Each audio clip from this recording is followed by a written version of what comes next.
All right, welcome to our course on CFA Level 1 2025 Fixed Income Volume 6.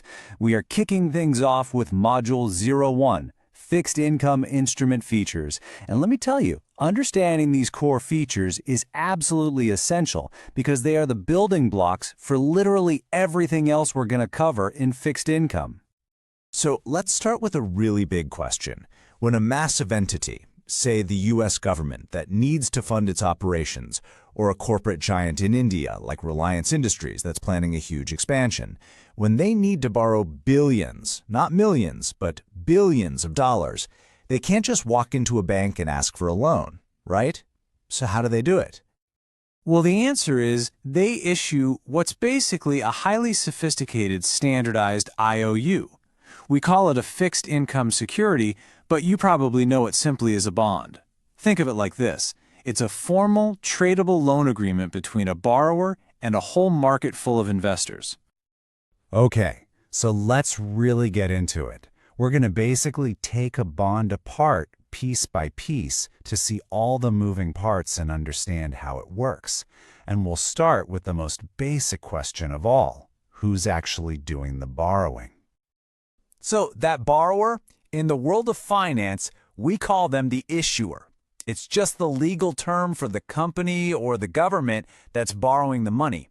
And they're the ones on the hook for paying back every single dollar to the investors. And here's what's really cool, the sheer variety of who these issuers can be. In the U.S., you have the Treasury, whose bonds are seen as one of the safest investments on the planet because they're backed by the government's power to tax.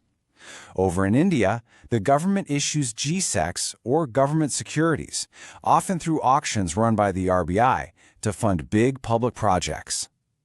Then you've got corporate giants like Apple borrowing to fund their next big innovation, and major tech firms like Infosys raising capital to fuel their expansion. You know, every loan has to be paid back eventually, right? For a bond, that final due date is called the maturity date. And the time left until we hit that date, that's the bond's tenor. It's basically the loan's countdown clock. And, this timeline actually splits the market into two big categories. If the tenor when the bond is first issued is 1 year or less, we call it a money market security. A great example is short-term corporate debt called commercial paper. But if it's for longer than a year, it's a capital market security, like your classic 10-year government bond.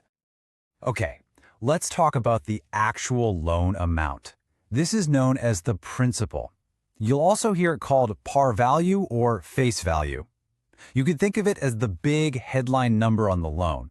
It's the amount the issuer promises to give back to investors on that final maturity date. Okay, so you've lent your money. How do you actually make a return on it? Well, that brings us to what's called the coupon.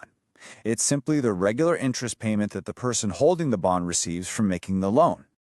And figuring out this payment, it's actually pretty simple. Let's use the BRAW Corporation bond from our reading as an example. First, you take the par value, in this case $300 million, and you multiply it by the coupon rate of 3.2%. That gets you the total interest for the whole year. Then, you just divide that by how often they pay. Most corporate bonds pay semi-annually, so we divide by 2. And that works out to a cool $4.8 million. Now, for the people holding this bond, that's a massive cash payment hitting their account every 6 months, all for lending their money to the company. But hold on, not all coupons are that straightforward. While a fixed coupon is the most common one you'll see, you've also got floating rate notes, or FRNs, where the interest rate actually changes based on some market benchmark. And then you've got these interesting ones called zero coupon bonds. They don't pay you any interest along the way. Instead, you buy them at a big discount, and your entire profit is the difference you get when it matures at full par value. All right, here's a really critical question. We've talked about getting paid, which is great when things are going well. But what happens if the issuer runs into trouble and can't pay everyone back? Who gets their money first? This is where a super important concept called seniority comes into play. Think of seniority as the legal pecking order. It lays out exactly who gets paid first if a company goes bankrupt. And trust me, this is huge. It directly tells you how much risk you're taking on as an investor. This table breaks down that pecking order perfectly. Right at the top of the food chain, you have senior secured debt. This is the gold standard of safety because it's backed by actual stuff, collateral, like property or equipment. Below that, you have senior unsecured debt. No specific collateral here, but you still get paid before the folks below you. And way down at the bottom is junior or subordinated debt. These investors only get paid if there's anything left after all the senior debt holders have been paid in full. Okay, so all these things we've been talking about, the issuer, the maturity, the coupon, who gets paid first, this isn't just based on a handshake agreement, right? It's all formally documented. It's all laid out in a formal legal contract called the bond indenture. The easiest way to think about it is as the official rulebook for the bond. It spells out every single detail, defines exactly what the issuer has to do, and lays out all the rights of the investors holding the bonds. And inside that rulebook, you'll find a bunch of specific rules called covenants, and they basically come in two flavors. You have affirmative covenants, which are the things the issuer must do, and then you have negative covenants, which are the things the issuer must not do. So, affirmative covenants. Think of these as the good business hygiene rules. They make the issuer do things like file financial reports on time and pay their taxes. And clauses like pari passu are really important. They mean the company has to treat this bond equally with its other similar debt, so they can't suddenly issue new debt that cuts in front of you in the line to get paid. Negative covenants, now these are the real protectors. They're all about stopping the issuer from doing risky things that could jeopardize your investment. For instance, they might restrict the company from taking on too much new debt. Why? Well, it stops them from getting totally over-leveraged, which would make it harder for them to pay you back. They can even limit how much cash is paid out to shareholders as dividends, making sure that cash stays in the company to pay the bondholders first. All right, that was a lot, but we successfully taken that bond apart. Let's do a quick recap of the key pieces we've just covered. So, what's the big takeaway here? Is that every single bond has its own unique identity, and that identity is built from these core features: the issuer, maturity, principal, coupon, and seniority. All of this is locked down in the indenture, that legal rulebook, which uses covenants, those do's and don'ts, to manage risk and protect investors. Really getting a handle on these building blocks is your first crucial step. That wraps up Module 01. We've dissected the anatomy of a bond. But this naturally leads us to the next big question. Now that we know all the parts, how do we actually map out the cash you'll receive from this bond over its life? Next, we'll dive into Module 02, Fixed Income Cash Flows and Types, to answer that very question. See you there. Welcome back to our explainer for the CFA Level I 2025 Fixed Income course. That's Volume 6.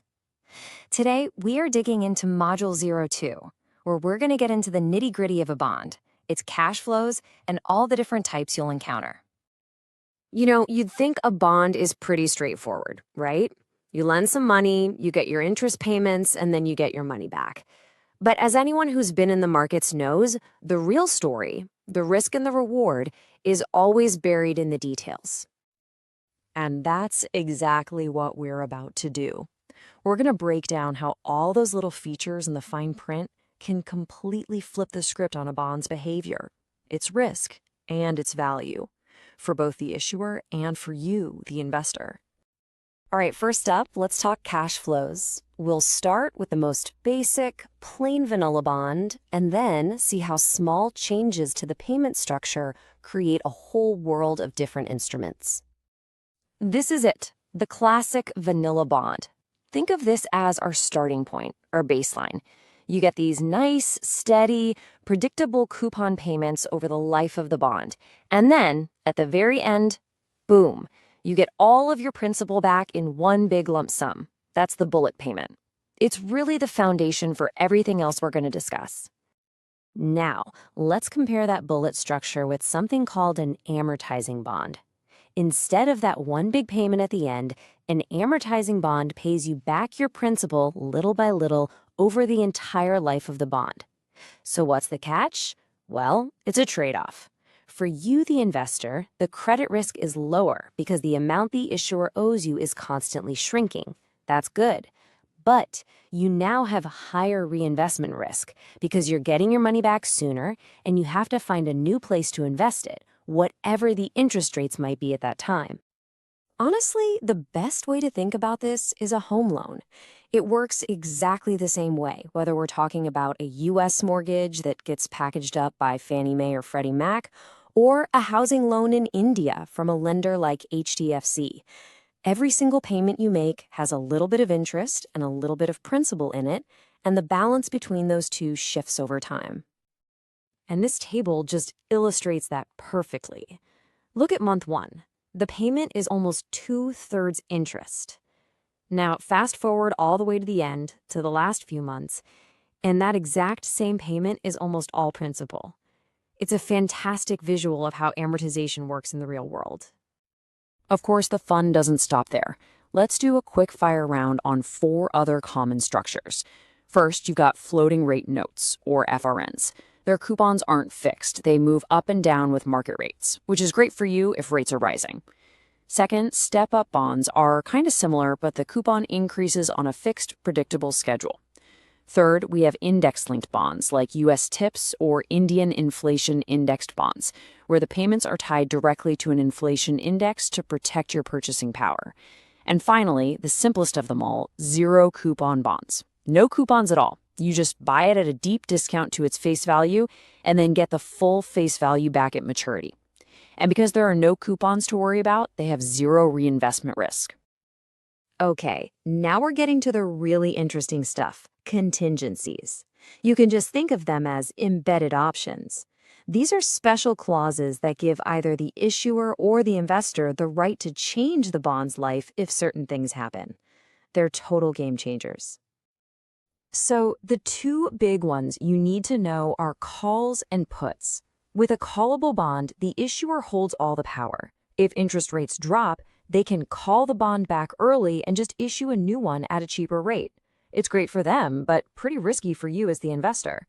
To make up for that risk, callable bonds have to pay a higher yield. Now, a puttable bond is the exact opposite. Here, you, the investor, hold the power. If rates go up and the value of your bond falls, you can put it back to the issuer and get your money back at a pre-agreed price. That's a huge advantage for you, so you essentially pay for it by accepting a lower yield. All right, now for a totally different kind of option, one that can transform your investment from a simple loan into a piece of the company. What if your bond could actually become a stock? Well, that's the magic of a convertible bond. It's a true hybrid. It gives you the safety and steady income of a bond, but it also gives you the potential for huge gains if the company's stock price soars. You kind of get the best of both worlds. So how do you decide when to actually convert? It's really just a simple 3-step check. First, you look up the conversion ratio, how many shares you get for your bond. Second, you multiply that ratio by the stock's current price. That gives you the conversion value. And third, if that value is higher than what your bond is worth on the market, it's time to convert. You see these a lot with growth companies, maybe a tech firm in the US or an exciting startup in India, because it lets them borrow money more cheaply by offering that potential stock upside.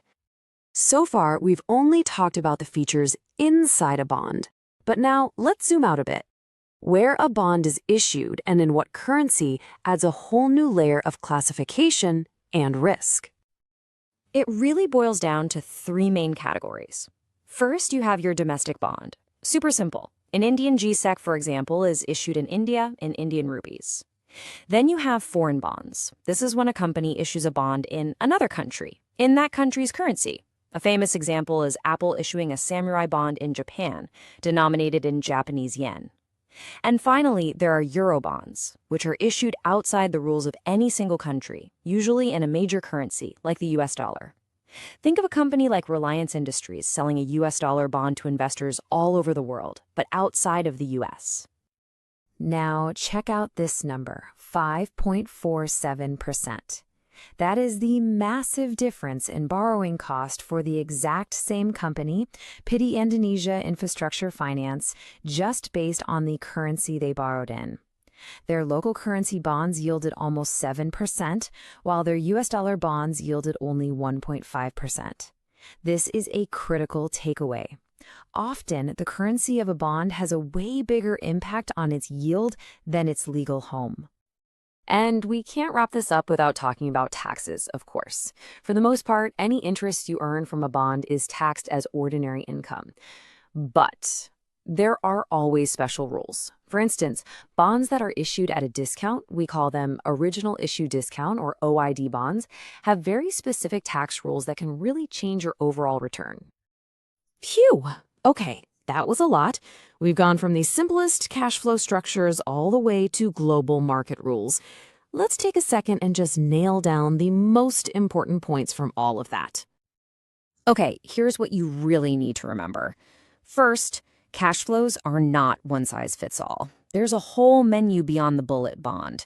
Second, those embedded options, call, put, and convertible features, are incredibly powerful, and you have to know who they're designed to help.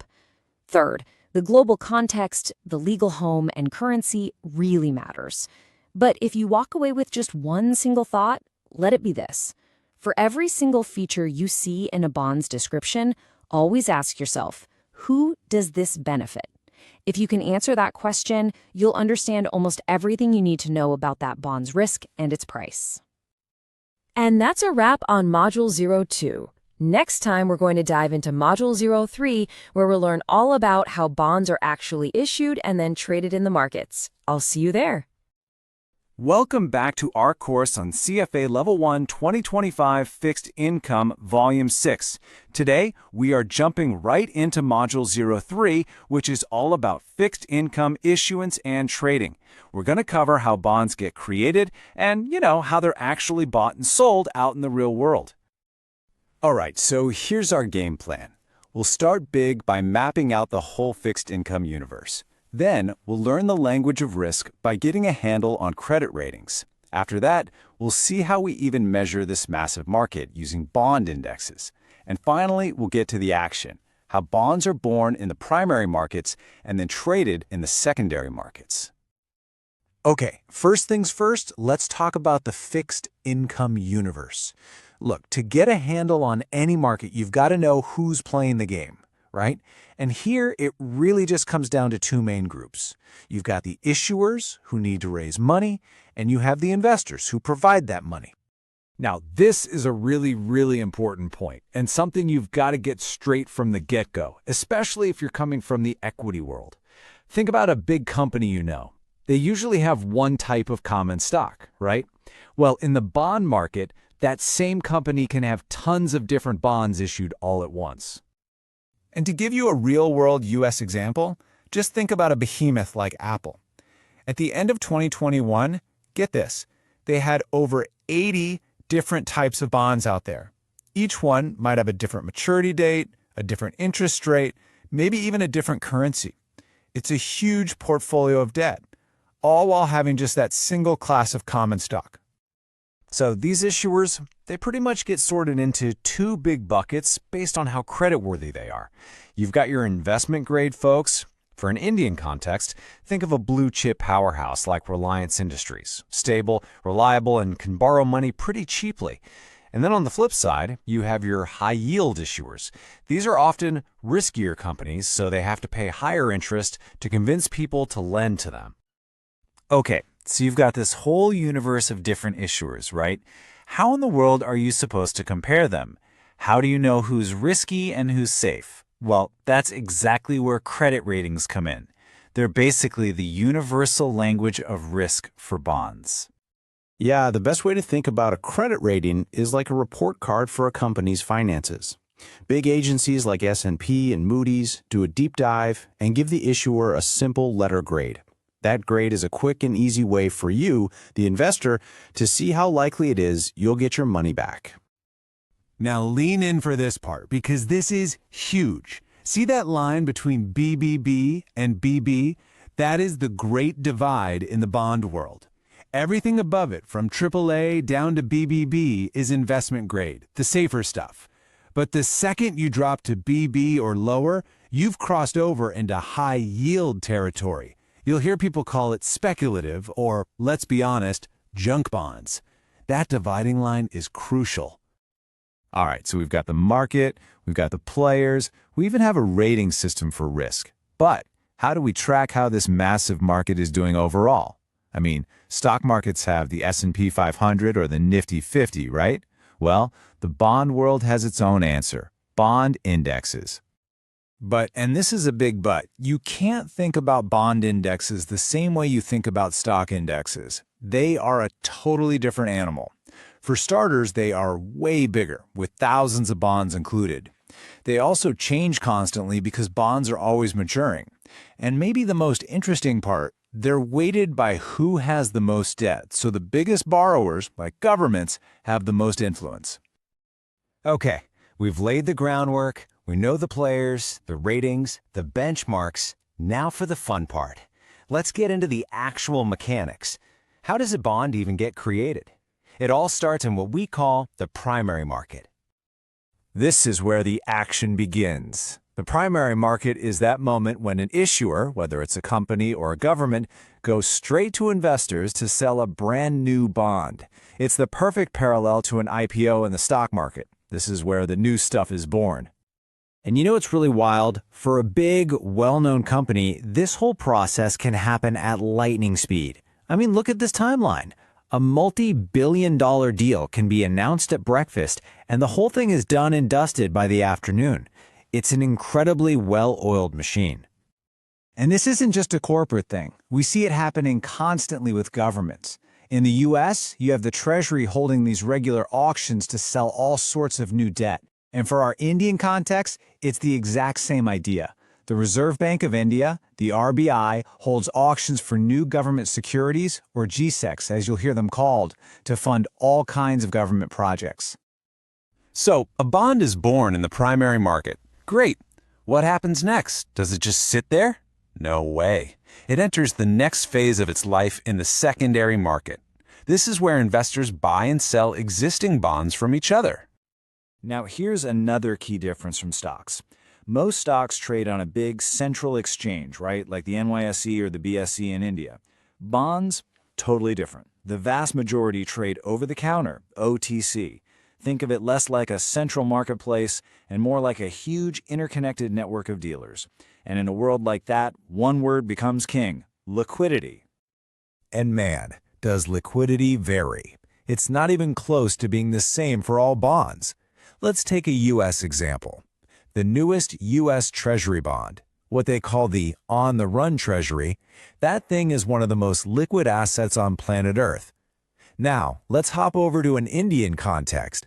An older corporate bond from, say, the State Bank of India, it might not trade for days or weeks. It's much less liquid, and the gap between the buy and sell price is way wider. You know, one of the most fascinating and riskiest parts of the secondary market is trading distressed debt. The Hertz story is a perfect example from the U.S. When the pandemic basically shut down travel, their bonds were trading for pennies on the dollar. People thought they were toast. But then, in a stunning turnaround, as the company came out of bankruptcy, those same bonds shot right back up to full price. It just goes to show you the wild swings and opportunities that can exist. Whew! Okay, that was a lot. We've gone from the big picture players all the way down to the nitty-gritty of trading. So let's boil it all down. What's the really crucial stuff you need to walk away with? All right, quick recap. 1. The bond universe is huge and diverse. 2. Credit ratings are our shared language for risk. Remember that BBB/BB dividing line. 3. Bond indexes are not like stock indexes. 4. Primary markets are for new bonds, secondary markets are for trading old ones. And 5. In that secondary market, liquidity is absolutely everything. And that's a wrap on Module 03. We've built a solid foundation for how bonds are issued and traded. Now, in our next explainer, we're going to dive deeper into Module 4, where we'll zoom in specifically on the fixed income markets for corporate issuers. I'll see you there. Welcome back to our course on CFA Level 1 2025 Fixed Income, Volume 6. We're now diving into Module 04, Fixed Income Markets for Corporate Issuers. In this session, we're going to pull back the curtain and see exactly how companies, from the huge global giants to smaller firms, get the cash they need to run their businesses day to day and to find their biggest ambitions. Okay, so here's our game plan. We'll start with the daily grind, how companies cover their immediate cash needs. Then we're going to look under the hood of the money market's engine room and talk about repos. And finally, we'll zoom out to look at the long game, comparing the two main roads companies take for long-term debt. All right, let's start with the most basic, most immediate problem every single company on the planet faces: having enough cash on hand to pay the bills. We're talking about making payroll, paying suppliers, keeping the lights on, the real day-to-day stuff. I mean, just think about it for a second. A massive company like Apple in the US or a tech giant like Infosys in India has these enormous constant cash needs. So how on earth do they make sure the bank account never runs dry? Well, they have a whole toolbox of options.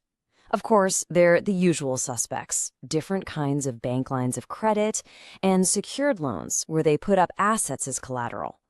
But for the big, reputable players, there's another really powerful tool they love to use. And that brings us to commercial paper, or CP. The easiest way to think about CP is that it's just a short-term IOU. A big, creditworthy company can issue these IOUs directly to investors to raise cash quickly. And here's the key part: it's unsecured. That means it's only backed by the company's good name and reputation, not by any specific assets. And this isn't just some textbook theory, right? We see this in action all the time. In the United States, a company like Apple is constantly in the commercial paper market to manage its cash flow. And it's the same story in India, where a massive conglomerate like Reliance Industries relies on CP to fund its vast working capital needs. Okay, so it sounds pretty great, right? A cheap, flexible way for good companies to borrow money? But there's a catch, a really big one, actually. It's called rollover risk. Because this debt is so short-term, companies are on a constant treadmill of issuing new paper to pay off the old paper that's coming due. If the market suddenly gets nervous and won't lend to them, well, they can find themselves in a world of hurt really fast. All right, next up, let's talk about something that's like the hidden plumbing of the entire financial system: the repo market. This is a massive source of short-term funding, especially for banks and big financial players. It's happening every single day, behind the scenes. So what in the world is a repo? Honestly, the best analogy is a high-finance pawn shop.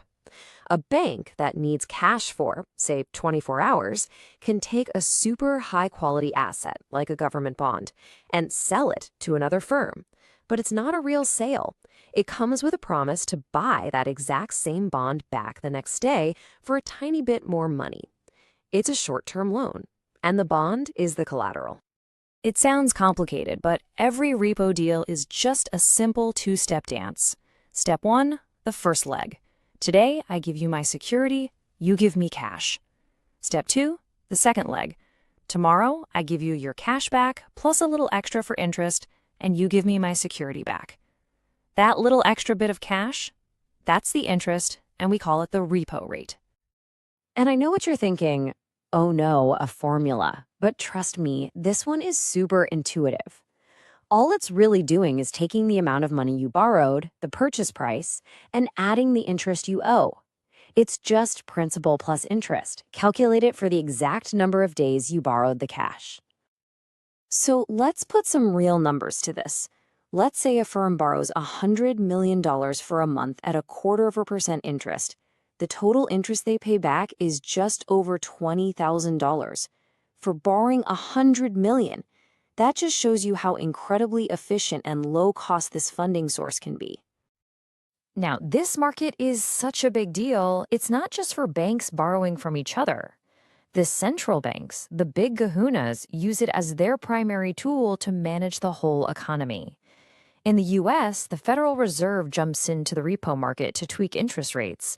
And in India, the Reserve Bank of India, the RBI, does the exact same thing to manage the daily cash flow in the banking system and keep everything running smoothly. I love this quote because it just nails the dual nature of the repo market. It's the low-cost lifeblood. It's essential. It's what keeps everything moving. But then there's that ominous second part. Until it stops flowing, that hints at the hidden danger, the same rollover risk we saw with commercial paper. So, what happens when that lifeblood does stop flowing? We don't have to imagine it. We have a perfect and pretty terrifying real-world example, the collapse of the investment bank Bear Stearns during the 2008 financial crisis. I mean, just look at these numbers. It is absolutely staggering. Bear Stearns was heavily dependent on the repo market. When confidence suddenly vanished, lenders just stopped. They refused to roll over the loans. And in the space of just 2 days, their cash reserves plummeted from $18 billion to $2 billion. The firm was toast. So what's the big lesson here? It's a classic, brutal reminder that being overly reliant on cheap, short-term money can be fatal. It works great until it doesn't.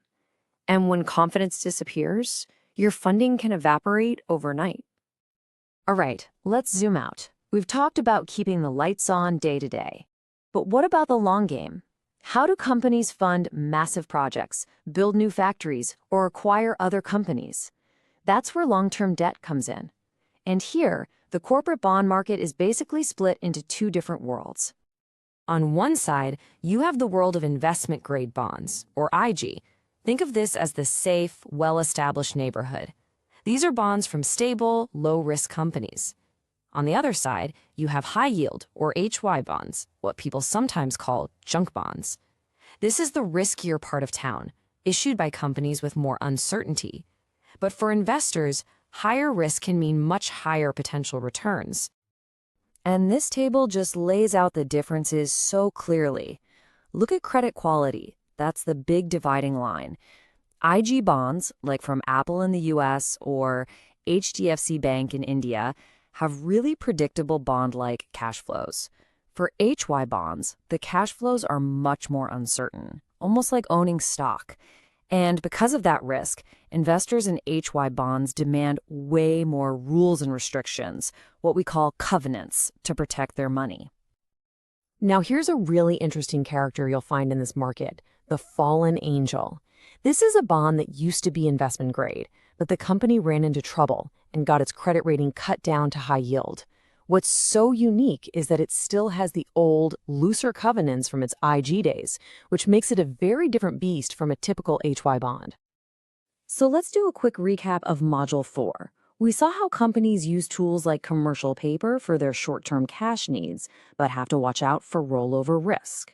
We explored the vital repo market, the low-cost secured funding that's the plumbing of the financial system. And finally, we looked at the two worlds of long-term debt, the safe harbor of investment grade and the high-risk, high-reward world of high yield. Okay, so we've learned a lot about what all these different instruments are. But that naturally leads to the next and maybe the most important question of all. How much are they worth? How do we take all these features and characteristics and turn them into an actual price? And that's a wrap for Module 04. Next up, we'll dive into Module 05, Fixed Income Markets for Government Issuers. We're going to shift our focus away from corporations and into the absolutely massive world of how governments and sovereign entities raise money. I'll see you there. All right, welcome back to our course on CFA Level I 2025 Fixed Income Volume 6. We're jumping right into Module 5 today, and this one is a big deal. We're talking all about fixed income markets for government issuers. And let me tell you, this is literally the bedrock of the entire bond market, so you're going to want to pay attention. Let's get to it. So, to get our heads in the right space, let me kick things off with a question. Just think about it for a sec. What is the one thing a government can do that a massive, incredibly powerful company like, say, Apple Inc. just can't? The answer is so simple, but the implications, they are absolutely massive. A government can tax. It can tax its people, it can tax its economy. That single power, the legal authority to compel payment, well, it changes everything. It's what makes a public issuer a totally different animal from a private one. And that brings us to our first section, this unique sovereign power. A corporation has to sell products and generate cash flow. That's how it survives.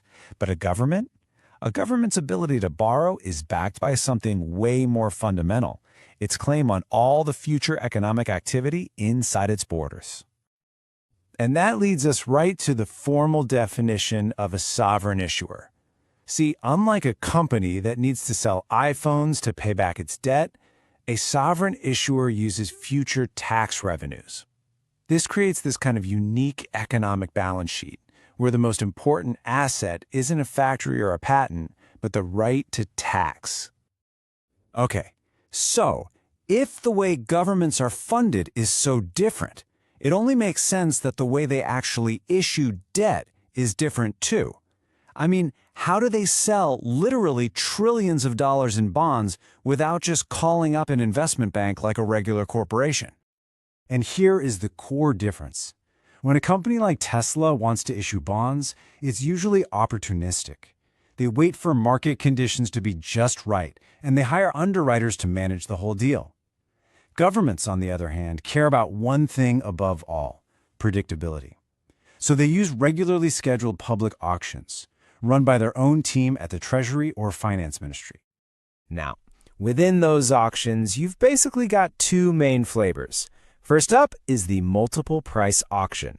Pretty straightforward. If you win, you pay the price you bid. The problem, you can get something called the winner's curse, where you realize you paid way more than everybody else. Ouch! That's why the single price auction is so popular. In this one, everybody who wins pays the exact same price, which is the lowest winning bid, also known as the clearing price. This is a game changer because it takes away that fear of overpaying, which means more people are willing to jump in. And this isn't just some textbook theory either.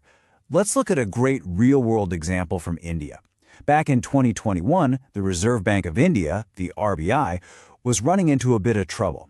Some of their auctions for government securities, you'll hear them called GSECs, weren't going so well. Some were even failing. So what they do? They made a very smart strategic switch to the single price method for most of their bonds. The goal was simple: bring some stability back to the yields and, well, make sure the auctions actually worked. A perfect case study. So how does one of these auctions actually play out? Well, it happens in four pretty clear phases. First, the announcement. The government says what it's selling. Second, the bidding. Dealers and investors put in their bids.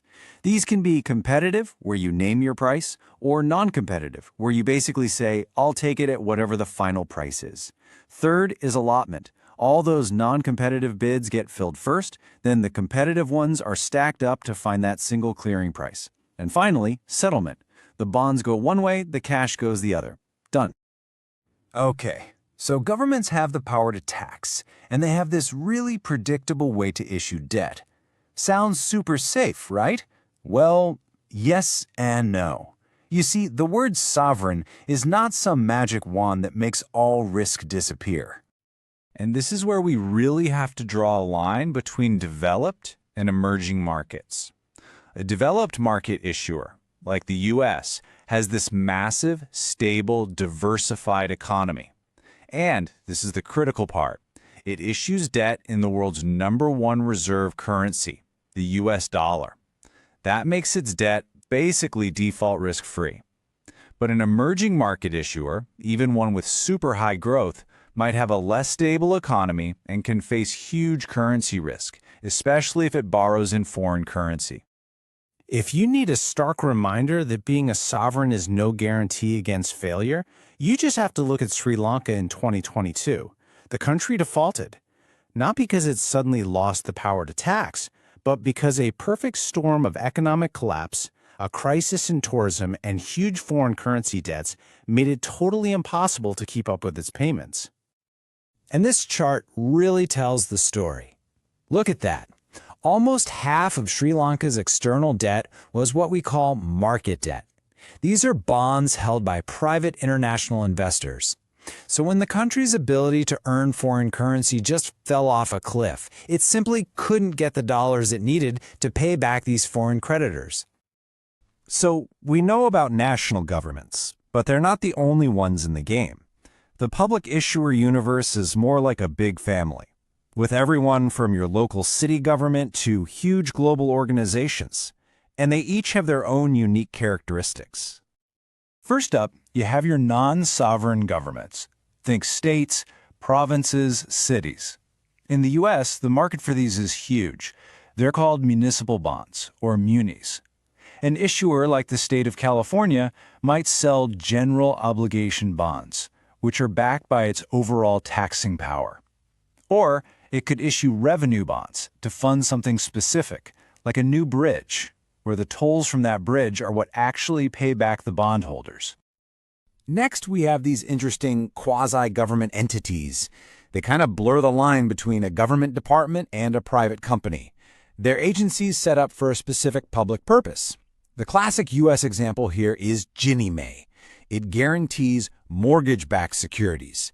Now, while it's supposed to be self-funding from its operations, its debt is also explicitly backed by the full faith and credit of the U.S. government, which makes it about as safe an investment as you can get. And finally, if we zoom all the way out to the global level, we get to the real superpowers of the public issuer world, supranational organizations. We're talking about the World Bank, the Asian Development Bank, and others like them.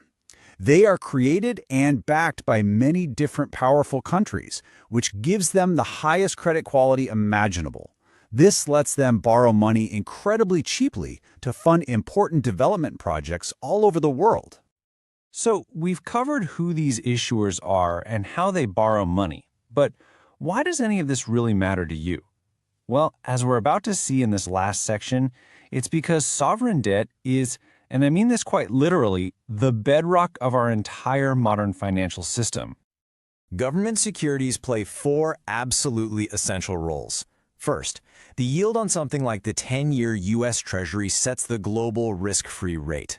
It's the baseline used to price pretty much every other financial asset on the planet. Second, they're the go-to tool for hedging interest rate risk. Third, they are the best, most preferred collateral in critical markets like the repo market. And finally, they are the main tools central banks like the US Fed or the RBI in India use to conduct monetary policy and keep the banking system running smoothly. And this brings us to a final, really critical question to leave you with. We build our whole financial world on the idea that debt from major governments is risk-free. But as we saw with Sri Lanka, that's not always true, is it? So what happens to the entire system when the bedrock itself starts to crack? Okay, let's do a super quick recap. The big things to remember are these. Government issuers are unique because they can tax, they use predictable, open auctions to sell their debt, and their bonds form the essential benchmark for the entire global financial system. And that officially wraps up Module 05. You should now have a really solid grasp of the world of government issuers. Next up, we're going to dive into Module 06, where we'll get practical and learn how to actually value bonds using prices and yields. I'll see you there. Welcome back to our course on CFA Level I 2025 Fixed Income Volume 6. We are diving into Module 06, and this one is a biggie. We're going to break down one of the most fundamental skills in all of finance, exactly how to value a bond. Our main mission here is to get you absolutely comfortable with calculating a bond's price. You know, everything we're about to cover is the bedrock for our next session, Module 07, where we're going to get into yield and spread measures. So really paying attention here is going to pay off, I promise. So here's our game plan for today. We'll kick things off with the most basic question. what is a bond's price? Then we'll figure out why some bonds trade above or below their face value. After that, we'll tackle a real-world complication, pricing between coupon dates. Before we get into the super critical relationship between price and yield. And to wrap it all up, we'll learn a clever trick for pricing a bond when there's no market price in sight. All right, let's start at square one. What actually determines a bond's price? Getting this right is the foundation for, well, everything else we're going to talk about. It all boils down to this one crucial idea, the market discount rate. Just think of it like this. It's the market's answer to the question, for the level of risk this bond has, what return do I demand if I'm going to buy it today? This isn't the coupon rate printed on the bond. It's the yield the market requires right now. The actual math is a classic discounted cash flow method, and it's way more intuitive than it sounds. Step one, you just list out every single dollar or rupee you're ever going to get, all the coupon payments and that final principal repayment at the end. Step two, you take each of those future payments and yank them back to today's value using that market discount rate. And finally, step three, you just add it all up. That final number, that's your bond's price. Simple as that. Now let's flip the script. What if you already know the bond's price in the market? Well, you can work backwards and solve for the single interest rate that makes the whole equation work. That rate is the famous yield to maturity, or YTM. But, and this is a big but, YTM is a promised yield. You only actually get that return if three things happen. You hold the bond all the way to maturity, the issuer doesn't default, and, this is the tricky one, you reinvest every single coupon payment at that exact same YTM. So, now that we've got the price and the yield, we can dig into a really key relationship, how a bond's price stacks up against its face value, which is usually 100. This table just lays it out perfectly. Look, if a bond's coupon rate is the same as what the market is demanding, the YTM, it's going to trade right at par. Makes sense. Now, if the bond's coupon is higher than the market yield, wow, that's a sweet deal. Investors are going to be willing to pay more for it, a premium. And the other way around, if the coupon is lower than the market yield, it's got to trade at a discount to even get anyone interested. Let's make this totally real. Picture an old Indian government security, a GSEC, that pays a juicy 8% coupon. Now, let's say the RBI has cut rates and new bonds today are only yielding 6%. Well, that old 8% bond looks amazing, right? You'd have to pay a premium, more than face value, to get your hands on it. On the flip side, think about a U.S. Treasury bond issued a while back with a tiny 2% coupon. If the Fed has since hiked rates and new bonds are yielding 4%, nobody's going to pay full price for that old 2% bond. It has to trade at a discount to compete. Okay, so far so good, but here's a little dose of reality. In the real world, bonds trade every single day, not just on the days they pay coupons. And this adds a little wrinkle we've got to iron out. And that wrinkle is the difference between the full price and the flat price. The full price, sometimes called the dirty price, is what you literally pay out of your account. But the price you'll see quoted on a trading screen, that's the flat price, or clean price. So why have two prices? Well, quoting the flat price keeps the bond's price from looking like it's ticking up every single day as interest builds up, because that would just be confusing. The gap between those two prices is what we call accrued interest. Just think of it as the seller's fair share. I mean, if you sell a bond halfway through a 6-month period, you've earned 3 months of that coupon, right?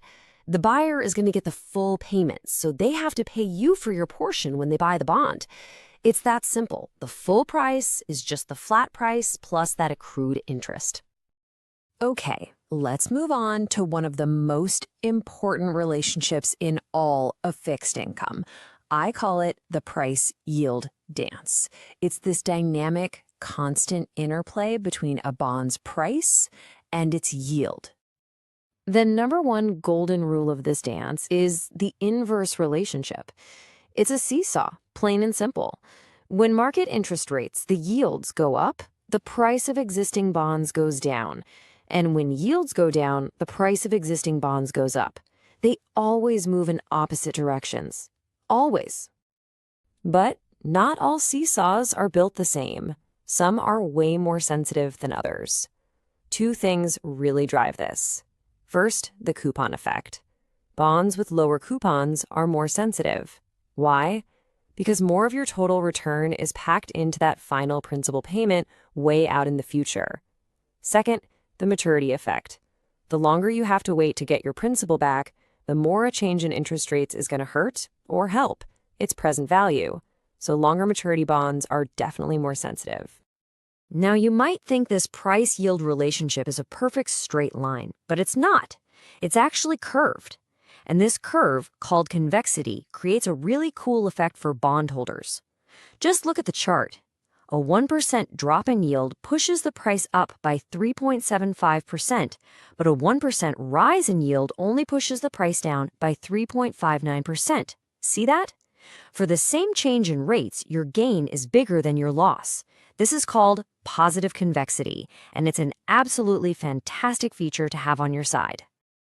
There's also this sort of gravitational force at play here called the pull-to-par effect. It doesn't matter if a bond is trading at a huge premium or a deep discount. As time ticks by and that maturity date gets closer and closer, its price is going to be pulled inevitably right back towards its par value of 100. Why? Because on that final day, that's exactly what you get back. All right, for our last section, let's tackle a really practical problem. So far, we've assumed we have a yield to work with. But what happens if a bond hardly ever trades? Or maybe it hasn't even been issued yet? This is where a really neat technique called matrix pricing comes into play. So this is the big question, right? A lot of corporate bonds are what we call illiquid. They just don't trade very often, so there's no price to look at. Or what if a company is planning to issue a brand new bond? How in the world do the bankers figure out the right price and yield to offer? The answer is matrix pricing. And really, it's just a fancy term for an estimation process. You're not calculating a perfect value from the bond itself. Instead, you're making a really educated guess by looking at similar bonds that do trade all the time. It's basically valuation by comparison. The process itself is super logical. Let's say Reliance Industries wants to issue a new 7-year bond. So what do? First, you go find other traded bonds from companies with a similar credit rating, maybe one that matures in 5 years and another in 10 years. Second, you figure out their average yields. Third, you interpolate between those two yields to estimate what a 7-year bond should yield. And finally, you take that estimated yield and use it to calculate the price for that new Reliance bond. Problem solved. So let's do a quick recap of what we've learned. First, a bond's price is simply the present value of all its future cash flows. Second, whether that price is at par, a premium, or a discount depends entirely on its coupon versus the market yield. We also learned the full price you pay is the flat price plus that accrued interest. We saw how a bond's sensitivity to rate changes is all about its coupon and maturity. And finally, we learned about matrix pricing, our tool for valuing those tricky illiquid bonds. And that wraps up Module 06. We have built a seriously powerful foundation in bond valuation today. Next up, we're going to dive into Module 07, where we'll learn how to use these exact concepts to analyze yield and yield spread measures for fixed-rate bonds. I'll leave you with a little something to think about. Now that you understand how a bond's price moves, how might you strategically use that convexity effect, where the price gains are bigger than the losses, to your advantage as an investor? Mull that over, and I'll see you in the next module. All right, welcome back to our deep dive into the CFA Level I 2025 Fixed Income Curriculum. That's Volume 6. Today, we're jumping right into Module 07, Yield and Yield Spread Measures for Fixed-Rate Bonds. This is a really important one, folks. This is where we learn how to compare different bonds like a true professional. So let's just get right to it with a classic puzzle. Take a look. Bond A gives you a 4.2% yield with an annual coupon. Bond B offers 4.1%, but it pays you quarterly. So which one is the better investment? I mean, on the surface, 4.2 is obviously a bigger number than 4.1, but is it really that simple? The answer, as you might guess, is not so much. But don't worry, by the end of this session, you're going to have the exact tools you need to solve this and any other problem just like it with total confidence. So, how are we going to get there? Well, we're going to build ourselves a toolkit. First, we'll see exactly why you can't just compare yields directly. Then, we'll learn how to standardize them using something called periodicity. After that, we'll tackle a really common curveball, embedded options.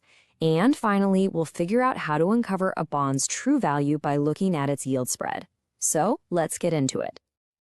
Right, so the very first rule of bond analysis is this. Do not trust the headline yield.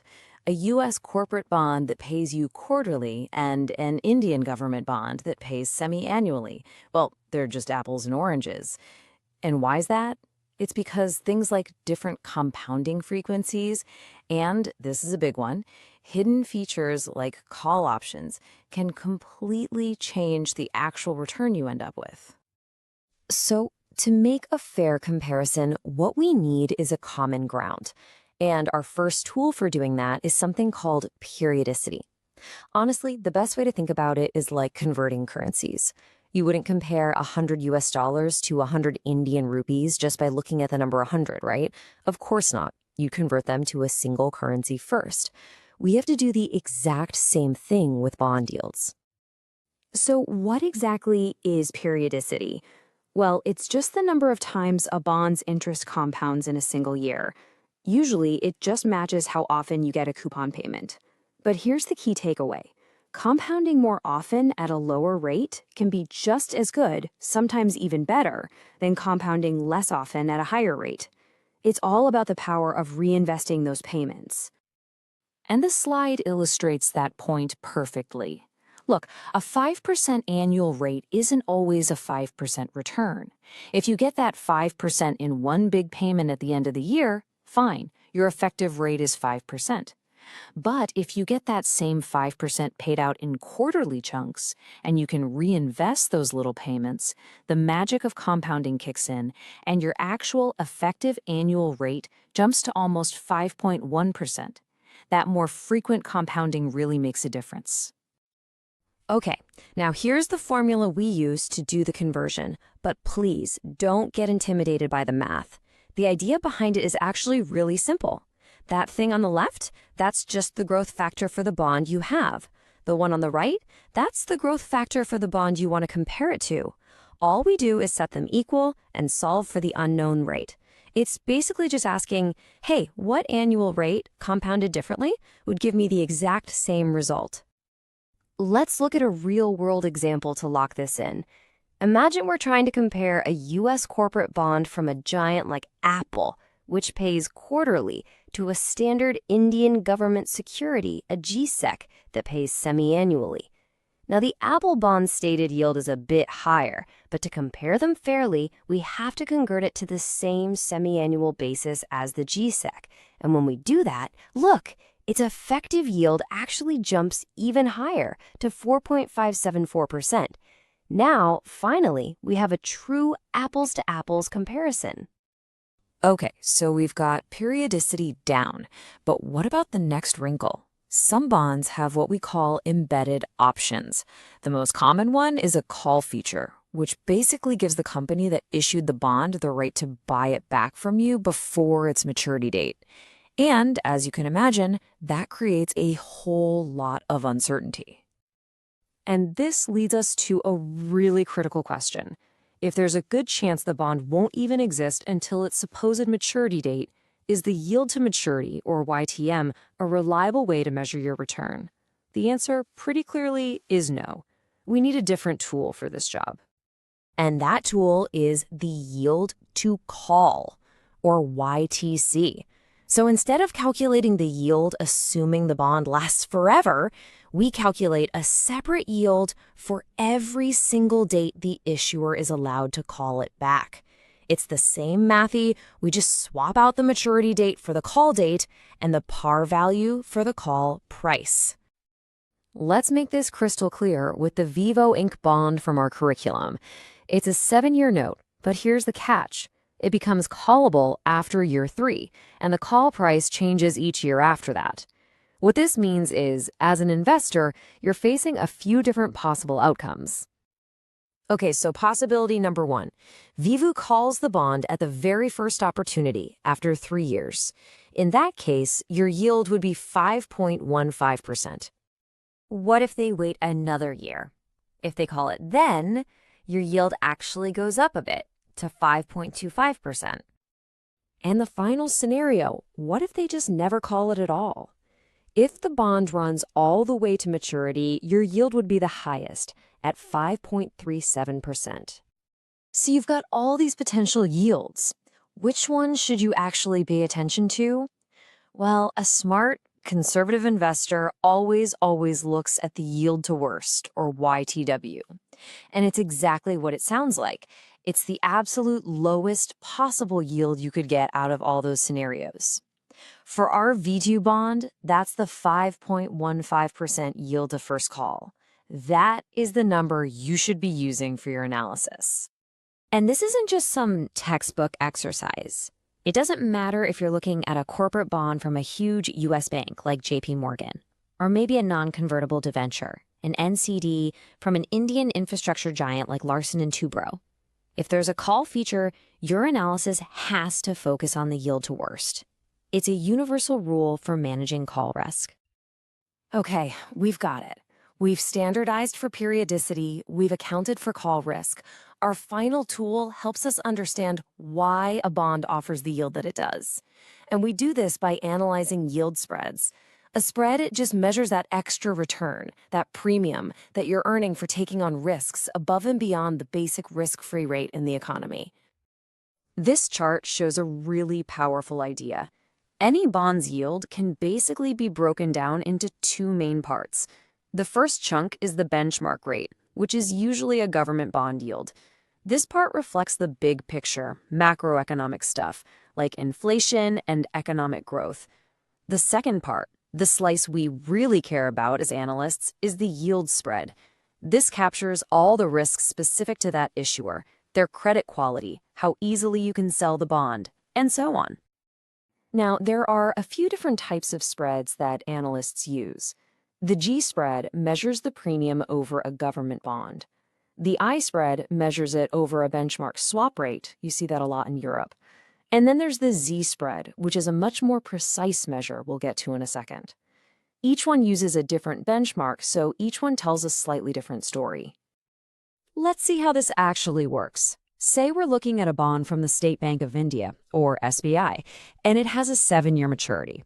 But what if there isn't an Indian GSEC with a perfect 7-year maturity to compare it to? It's no problem. We just find the government bonds with maturities right above and right below, say a 5-year and a 10-year, and we use linear interpolation to estimate what a 7-year GSEC would yield. Then we just subtract that estimated rate from our SBI bonds yield, and boom, that's the G spread. Now, for more complex bonds, especially ones with long maturities, like that Apple bond from our example, analysts often prefer something called the Z spread, or zero volatility spread. Instead of just comparing to a single point, what it does is it adds a single, constant spread to the entire government spot rate curve to make the present value of the cash flows perfectly match the bond's market price. It's considered a more accurate static spread because it properly accounts for the shape of the yield curve. So let's quickly recap our toolkit. Number 1, to compare any 2 bonds, you absolutely must convert their yields to the same periodicity. Number 2, if a bond can be called early, the most important number for you is its yield to worst. And number 3, to really understand why a bond has the yield it does, you have to analyze its spread over a relevant benchmark. Because at the end of the day, the true value of a bond isn't just that headline yield. It's the story that its spread tells you about the risks you're being paid to take. That wraps up Module 07. Next step, we'll dive into Module 08 and learn how these yield measures are adapted for floating rate instruments. I'll see you there.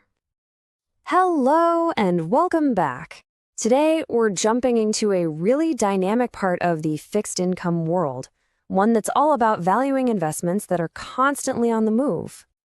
We're in the CFA Level 1 2025 Fixed Income course, that's Volume 6, and this is Module 8, where we're going to get a handle on yield and yield spread measures for floating rate instruments. So let's get right into it. You know, we've got two pretty big questions to tackle today. First up, how in the world do you figure out the value of a bond when its interest payments aren't fixed, when they're always changing? And second, how do you fairly compare short-term investments that all seem to be quoted in completely different ways? It sounds tricky, but we're going to break it all down. Okay, let's start with our first piece of the puzzle, the world of what we call floaters, and specifically a type of bond called a floating rate note, or FRN for short. So what exactly is an FRN? Well, unlike a normal bond, its coupon payment isn't set in stone. It actually resets every so often. And the formula is pretty straightforward. You take a benchmark rate like SOFR, which is our market reference rate, or MRR, and you just add a fixed spread on top. That spread is called the quoted margin, or QM. Think of it as the extra juice you get paid for taking on that specific issuer's credit risk. Now, here's where it gets interesting. The real key to valuing an FRN is understanding the battle between two different margins. First, you have the quoted margin. That's the spread that was locked in when the bond was first issued. It's like the manufacturer's rebate on a car. It's fixed, it doesn't change. But then you have the required margin, sometimes called the discount margin. This is what the market is demanding right now, today, based on how risky it thinks the issuer is. This one is totally dynamic. It's the market's live opinion. So what happens when we compare these two? Well, it's pretty logical. If the bond's fixed quoted margin is higher than what the market currently requires, you've got a great deal on your hands. The bond is paying out more than it needs to for its level of risk. So naturally, investors are going to want it, and they'll bid the price up. It's going to trade at a premium. And what about when they're perfectly in sync? Well, if that quoted margin is exactly the same as the required margin, then the bond is paying precisely the fair rate for its risk. On the day the coupon resets, it'll trade right at its par value. That's our equilibrium, our perfect balance point. But of course, the opposite can happen. Let's say the company's credit gets a little shaky. The market is going to start demanding a higher spread. That required margin goes up. All of a sudden, that fixed quoted margin on the bond looks a bit stingy. Since it's now underpaying for its risk, the price has to drop to compensate, and it'll trade at a discount. Let's ground this with a couple of real-world examples. Imagine a U.S. corporation has a floating rate note tied to SOFR. Now, say they have a fantastic quarter, their credit rating improves. The market's required margin for their debt will fall. Suddenly, that fixed quoted margin looks really generous, and boom, the bond's price gets pushed up to a premium. Now, let's head over to India. Think about a floating rate bond from a major bank like SBI, which is linked to the RBI repo rate. If some economic uncertainty makes the market feel that SBI's risk has gone up a bit, investors will demand a bigger spread. That higher required margin makes the bond's fixed quoted margin look too small, and its price will fall to a discount. See how it works? Okay, time for our second challenge. We're going to switch gears now from floating rate bonds to the super fast-paced world of the money market. And believe me, this is a place where things are quoted in some very strange ways. You see, money market instruments kind of have an identity crisis. Some of them, like treasury bills and commercial paper, are quoted using a discount rate. What that means is the interest is calculated as a percentage of the final face value you get at maturity. But then others, like certificates of deposit or repos, use an add-on rate, where the interest is based on the initial price you pay. These are two completely different ways of looking at yield. Now, that discount rate method has a really big fatal flaw for us as investors. I mean, think about it. Your rate of return should always be based on what you actually invested, right? Your initial outlay. But the discount rate uses the maturity value as its base, a number that already includes your profit. Because of this, it always understates the true return you're getting on your money. And this creates a huge mess in the real world. Let's say you're a corporate treasurer in the US. You're looking at a 90-day T-bill and some commercial paper from Apple. You can't just look at the two quoted rates and pick the higher one. It's like comparing apples and oranges. Same thing in India. An investor sees a 91-day T-bill from an RBI auction and a certificate of deposit from HDFC Bank. They're quoted differently. You simply can't make an informed decision without some kind of translator. So what's the solution? We need a universal translator. And in the money market, that hero is called the bond equivalent yield, or BEY. The bond equivalent yield is our gold standard. What it does is it takes any of these weird money market quotes and converts them all into a simple add-on rate based on a standard 365-day year. When you convert everything to BEY, you finally create a level playing field, and you can make a real, true apples-to-apples comparison. And the conversion process isn't as scary as it looks. It's actually really intuitive. Step 1, you just use the weird quoted rate to figure out the actual price, what you would really pay for the thing. Step 2, now that you have the price, you can calculate the real return, the add-on rate, based on your actual investment. And finally, step 3, you just standardize that rate to a 365-day a year. That final number you get, that's your bond equivalent yield. Simple as that. And this table right here shows you just how powerful this is. Take a look. At first glance, that T-bill has the lowest quoted rate, right? 4.78%. It seems like the worst deal of the three. But remember, it's quoted on a 360-day discount basis. Now look what happens when we convert all three to their bond equivalent yield. The T-bill, the one that looked the worst, actually has the highest return at almost 5%. This is exactly why you can never just compare the quoted rates in the money market. So if you take away just one thing from all this, let it be this simple idea. When you're looking at floaters, it's all about comparing the margins, the fixed quoted margin versus the dynamic required margin. And when you're in the money market, you always convert everything to bond equivalent yield before you even think about comparing them. That's the golden rule. All right, fantastic work. Let's do a quick recap of the most important points from this module. So, what did we learn? First, with floating rate notes, the price moves around based on the gap that opens up between the bond's fixed quoted margin and what the market currently demands, its required margin. Second, the money market is a bit of a jungle with all its different quoting conventions, making it really misleading to compare rates directly. And third, our essential tool, our hero, is the bond equivalent yield. It's the one thing that lets us translate everything into a standard format so we can make smart decisions. And that wraps up Module 08. Next up, we'll dive into Module 9 and explore the term structure of interest rates, where we'll get into spot, par, and forward curves. I'll see you there. Everyone, welcome back to our course on CFA Level 1 2025 Fixed Income, Volume 6. We're jumping into Module 09, and trust me, this is a huge one for any bond analyst, the term structure of interest rates. We're going to unpack the spot, par, and forward curves. Okay, let's dive right in. So up until now, we've kind of been cheating a little, right? We've been using a single yield to maturity to price a bond. But here's the thing. That's a massive oversimplification. The real world just doesn't work that way. I mean, think about it. A 1-year loan and a 30-year loan having the same interest rate? No way. And that's what brings us to the core idea here, the term structure of interest rates. Now, that sounds super technical, I know, but all it really means is the relationship between interest rates and how long you're borrowing or lending for, the time to maturity. Getting this right is the key to pricing bonds like a pro.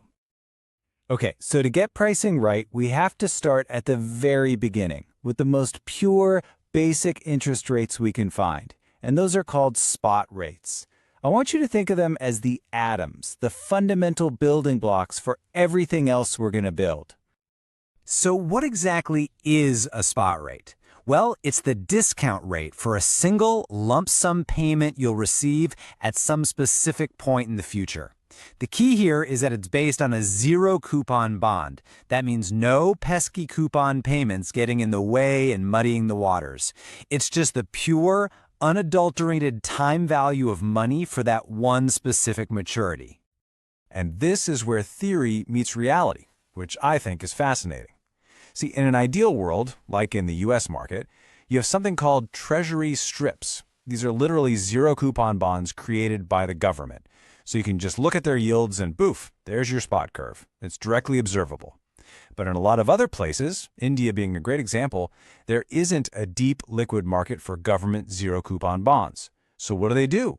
The RBI and other market players have to get clever.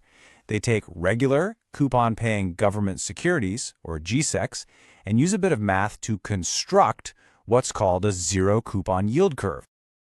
So, what's the point of having all these different rates? Well, here's how we use them. Instead of using one single rate for the whole bond, we treat each cash flow, each coupon payment, and the final principal as its own little zero coupon bond. The coupon you get in year 1, we discount that using the 1-year spot rate. The coupon in year 2, we use the 2-year spot rate, and so on. When you add up all those discounted pieces, you get what we call the no arbitrage price. It's the bond's true fundamental value. No arguments. And this formula right here is the mathematical representation of what we just talked about. It looks a little intimidating, but it's really simple. Each payment, or PMT, is divided by 1 plus its own unique spot rate, Z, for that specific time period. This isn't just a better way to price a bond, it's the correct way if you want to avoid arbitrage. All right, fantastic. So we've laid the foundation with spot rates. Now the fun begins, because we can start building other important curves on top of this foundation. First up, the par curve. This one is a huge benchmark for the market. Now, the most important thing to get about the par rate is that it doesn't just appear out of nowhere. It's derived from the spot curve we just built. It answers a super practical question that every company or government needs to know before they issue debt. If I'm issuing a new bond today, say a 5-year bond, what coupon rate do I need to offer so that it sells for exactly its face value, for exactly 100? That coupon rate is the par rate. And believe me, par curves aren't just some academic exercise. They are used every single day in the real world. In the U.S., you've probably heard of the U.S. Treasury Constant Maturity Yield Curve. That's a par curve. It's one of the most widely quoted benchmarks in all of finance. And in India, it's the same story. When a massive bank like the State Bank of India decides to issue new bonds, you can bet they are looking very, very closely at the prevailing GSEC par yields to figure out how to price their own new bonds. Okay, that brings us to our third and final piece of the puzzle, the forward curve. So if the spot curve tells us the price of money today for different lengths of time, the forward curve is like the market's crystal ball. It gives us a sneak peek into what the market thinks interest rates will be in the future. So a forward rate is basically a future interest rate that you can lock in today. Let me give you an example. We could talk about the 1-year rate 2 years from now. That's a forward rate. And the coolest part is, it's not just a wild guess. It's mathematically baked into today's spot rates. If the numbers didn't line up perfectly, you could make risk-free money through arbitrage. The CFA curriculum puts it perfectly right here. An implied forward rate is the break-even reinvestment rate. What does that mean? It's the rate that makes you indifferent between, say, buying a 2-year bond today versus buying a 1-year bond and then reinvesting for another year. If you think actual rates in 1 year will be higher than that forward rate, you'd go for the short-term option.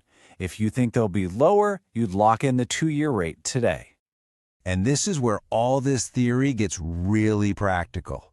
Imagine you're the corporate treasurer at a giant company, maybe Apple in the US or a tech leader like Infosys in India. You need to raise $1 billion. You're not just looking at today's interest rates. You're deep in the weeds, analyzing the forward curve to help you decide, should we issue our 10-year bonds now Or does the market expect rates to be lower in 6 months? We're talking about decisions that can save or cost millions of dollars in interest payments. All right, time for the grand finale. Let's put all three of these curves side by side and see how they relate to each other. I'm telling you, understanding how they dance together, especially when the overall shape of the yield curve changes, is a classic exam topic. You've got to know this stuff. Okay, so let's start with the most common scenario, a normal upward sloping spot curve. This is when long-term rates are higher than short-term rates. In this world, the forward curve will always be on top. It's the highest. Why? Because it's predicting even higher rates in the future, which is what's pulling the average up. The spot curve sits in the middle, and the par curve will be just a little bit below the spot curve. Okay, what if the market thinks rates aren't going anywhere, that they're just going to stay put? In that case, the spot curve will be totally flat. And when that happens, there's no upward pull, no downward pull, so all three curves, the forward, the spot, and the par, they just collapse right on top of each other. They become one and the same. And for our last scenario, let's look at a downward sloping or inverted curve. This is pretty rare and usually signals that the market is worried about an economic slowdown. Here, the whole relationship we saw before flips on its head. The forward curve, which is predicting even lower rates in the future, is now at the very bottom. The spot curve is still in the middle, and this time the par curve is actually the highest of the three. This table here is your cheat sheet. It lays out everything we just discussed perfectly. Just remember the logic behind it. The forward curve is like the marginal rate. It's always out in front, pulling the spot curve average. And the par curve is more of a lagging average. You really want to have this table burned into your memory for exam day. So let's do a quick recap. What's the big picture here? It all starts with the spot curve. That is the true, fundamental foundation built from zero coupon rates. From that one curve, and only that curve, we can mathematically derive the other two. We get the par curve, which serves as a vital market benchmark, and we get the forward curve, which gives us a powerful window into the market's expectations about the future. And that's a wrap on Module 09. But I want to leave you with a little puzzle to think about. We just established that the spot curve is the most fundamental, the most important curve of them all. Yet in most real-world markets, it's the one we can't actually see directly. We have to estimate it. Why do you think that is? Something to chew on. All right, that's it for now. Next up, we are going to dive into Module 10, where we'll tackle the huge topic of interest rate risk and return. All right, welcome back. We're diving into the CFA Level I 2025 Fixed Income Curriculum, Volume 6. And today, we're tackling Module 10, Interest Rate Risk and Return. This one is a big deal, folks. It's one of the most crucial concepts for any bond investor. So let's just jump right into a huge misconception. You buy a bond and you see the yield to maturity, the YTM, right? It feels like a promise, doesn't it? Like, this is the return you're going to get. But is it really a guarantee? The short answer? Nope. Not even close a lot of the time. You see, getting that exact ETM is actually pretty tricky. The return you actually walk away with, it comes from 3 different places. And here's the catch. Only one of them is set in stone. Okay, so here they are. First, you've got your coupon payments and your principal when the bond matures. That part's solid, assuming the issuer doesn't default. But then you have parts 2 and 3, what you earn when you reinvest those coupon payments, and any profit or loss you take if you sell the bond early. And those two, they are completely at the mercy of where interest rates decide to go. And that brings us to this fundamental tug-of-war in fixed income. I really want you to picture a seesaw in your mind, because that's exactly what this is. On one side, you've got one kind of risk, and on the other, you've got its complete opposite, and they're always in motion.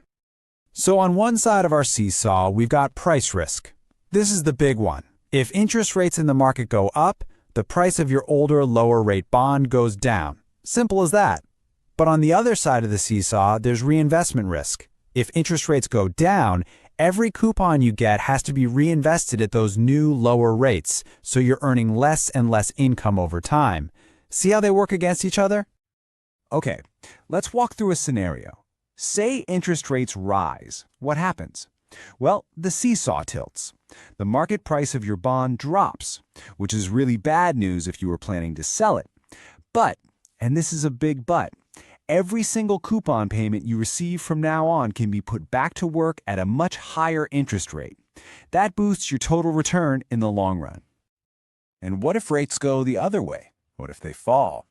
You guessed it, the seesaw tilts back. Now the market price of your bond goes up, which is fantastic. It creates a potential capital gain if you decide to sell. But there's always a but.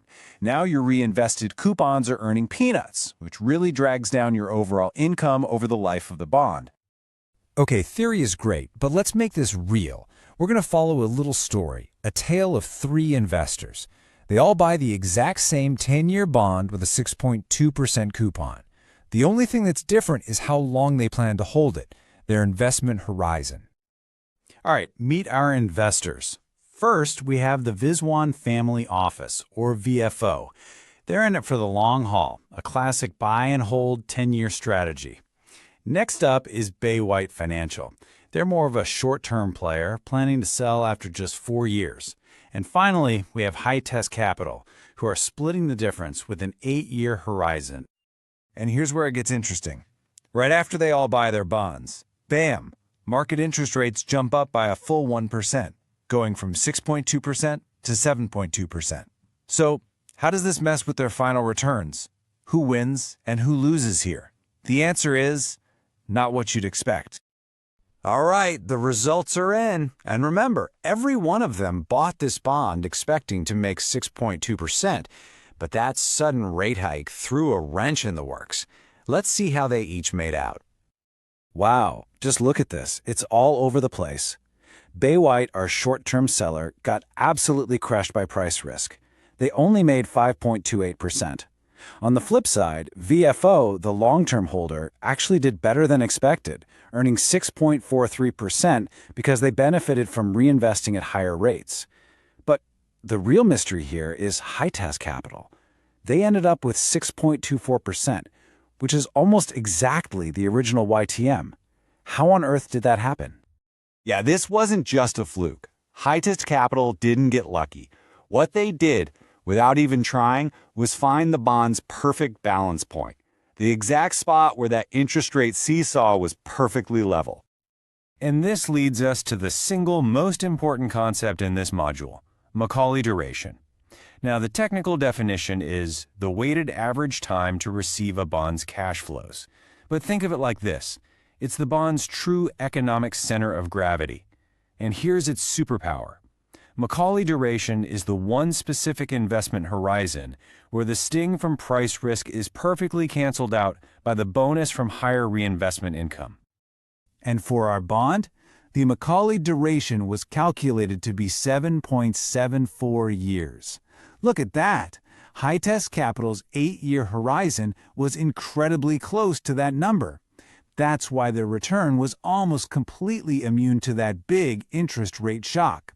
They found the fulcrum, the pivot point of our seesaw. So this is more than just a neat party trick. It's a seriously powerful tool you can use to manage your risk. By comparing a bond's Macaulay duration to your own investment horizon, you can figure out exactly what kind of risk you're exposed to. And the way we do that is with a simple calculation called the duration gap. The formula couldn't be easier. It's just the Macaulay duration minus your investment horizon.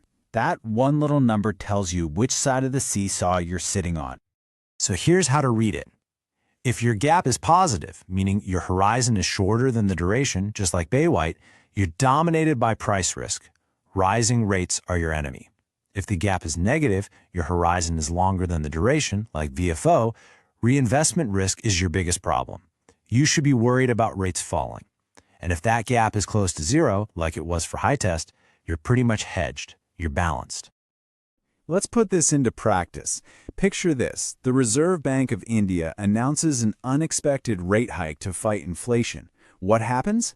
Instantly, the prices of existing Indian government securities, we call them GSECs, they all fall.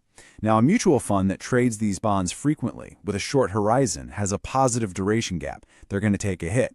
But think about a big pension fund in India with a 30-year outlook. They have a massive negative duration gap. For them, this is great news. They get to reinvest all their incoming money at much higher rates for years and years. Okay, let's hop over to the US. Imagine the Fed signals they're going to cut rates. The opposite happens. Prices of existing US Treasury bonds start to climb. A hedge fund manager with a short horizon might sell their bonds and lock in a quick, tidy profit. But what about a retiree who is living off the income from their bond portfolio? They have a negative duration gap. For them, this is bad news. As their bonds mature, they have to reinvest that money at lower and lower rates, which means their future income is going to shrink.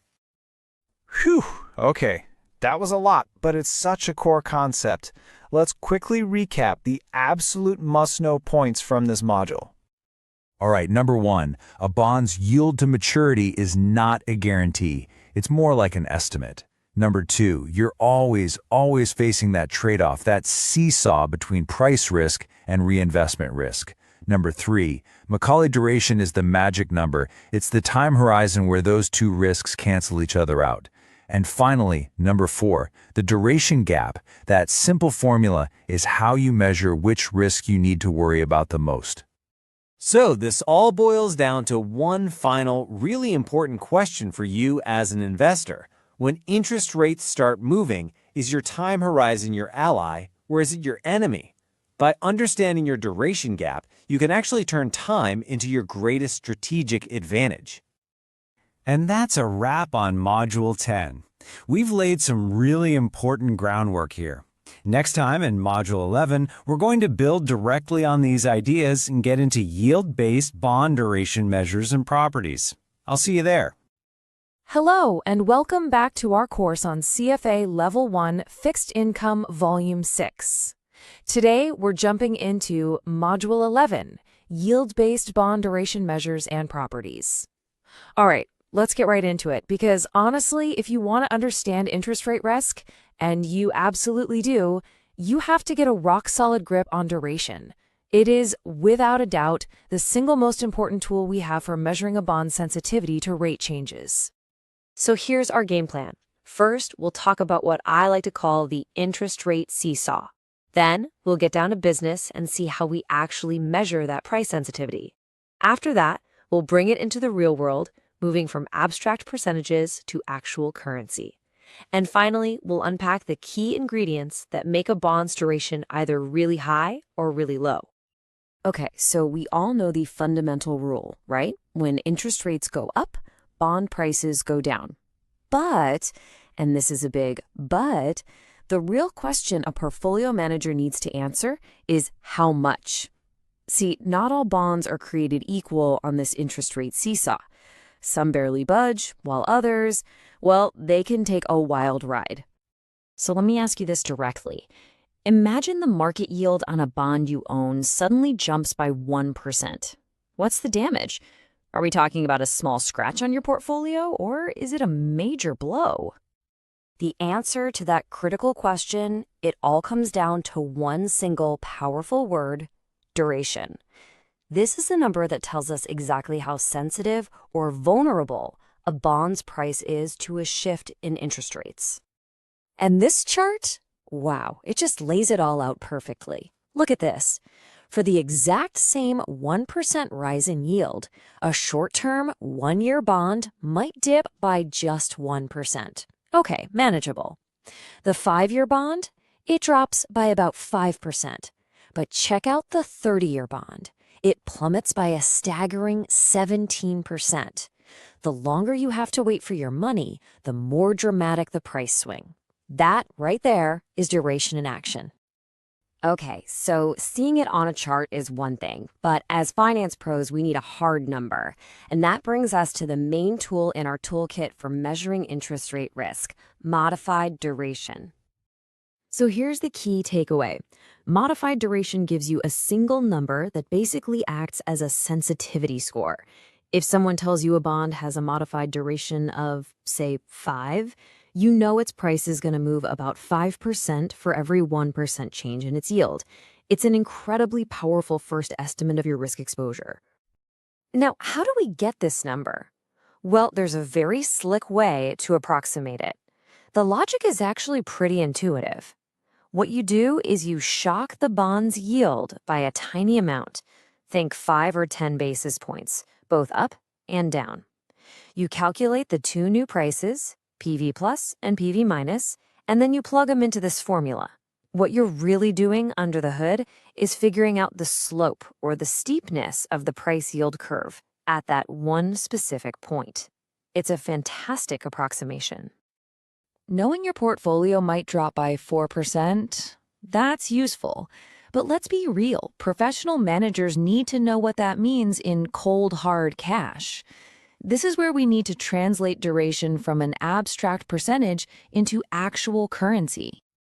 The best way to think about it is like this. They're just two sides of the same coin. Modified duration answers the question, by what percent will my bond's price change? Money duration, on the other hand, answers, by how many dollars will my bond's price change? It's that simple. To get it, you just multiply the modified duration by the total market value of your bond position. Let's put this into a U.S. context to really see the power here. Imagine a big pension fund is holding a $100 million position in some Tesla corporate bonds. We run the numbers, and we find the money duration is a whopping $445 million. So, you see this huge number. What does it actually tell you about your risk? It tells you this.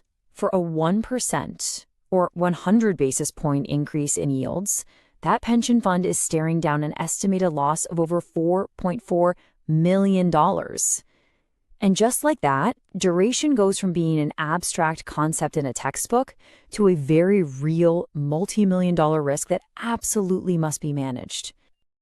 Now, for the folks on the trading floor who live and breathe this stuff day to day, they often use an even more granular measure, the price value of a basis point, or PVBP. In the US, you'll almost always hear it called DV01. This tells you the dollar gain or loss for just a tiny 1 basis point move in rates, which is exactly the kind of thing that happens all day, every day.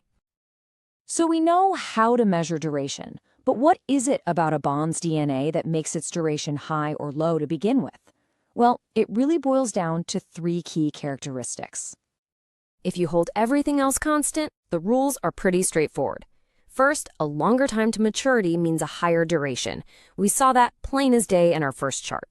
Second, a lower coupon rate also means higher duration. Why? Well, think about it. You're getting less of your money back in those early coupon payments, making you more dependent on that big principal payment way out in the future. And third, a lower yield to maturity also leads to a higher duration because it makes those distant cash flows more valuable in today's terms. Let's apply this with a quick Indian context example. Say you're an investor choosing between a 10-year Indian government security, a GSEC, and a 3-year corporate bond from a top company like Infosys. The GSEC has a much longer maturity and probably a lower coupon than the Infosys bond. Both of those things point in the exact same direction. That 10-year GSEC is going to have a much higher duration, which means it carries way more interest rate risk. An investor who's worried about rates going up would almost certainly prefer the shorter duration Infosys bond. All right, let's do a quick recap of the absolute must-knows. 1, duration is your number one measure for a bond sensitivity to yield changes. 2, modified duration gives you that risk as a percentage. 3, money duration and PVBP convert that risk into real currency.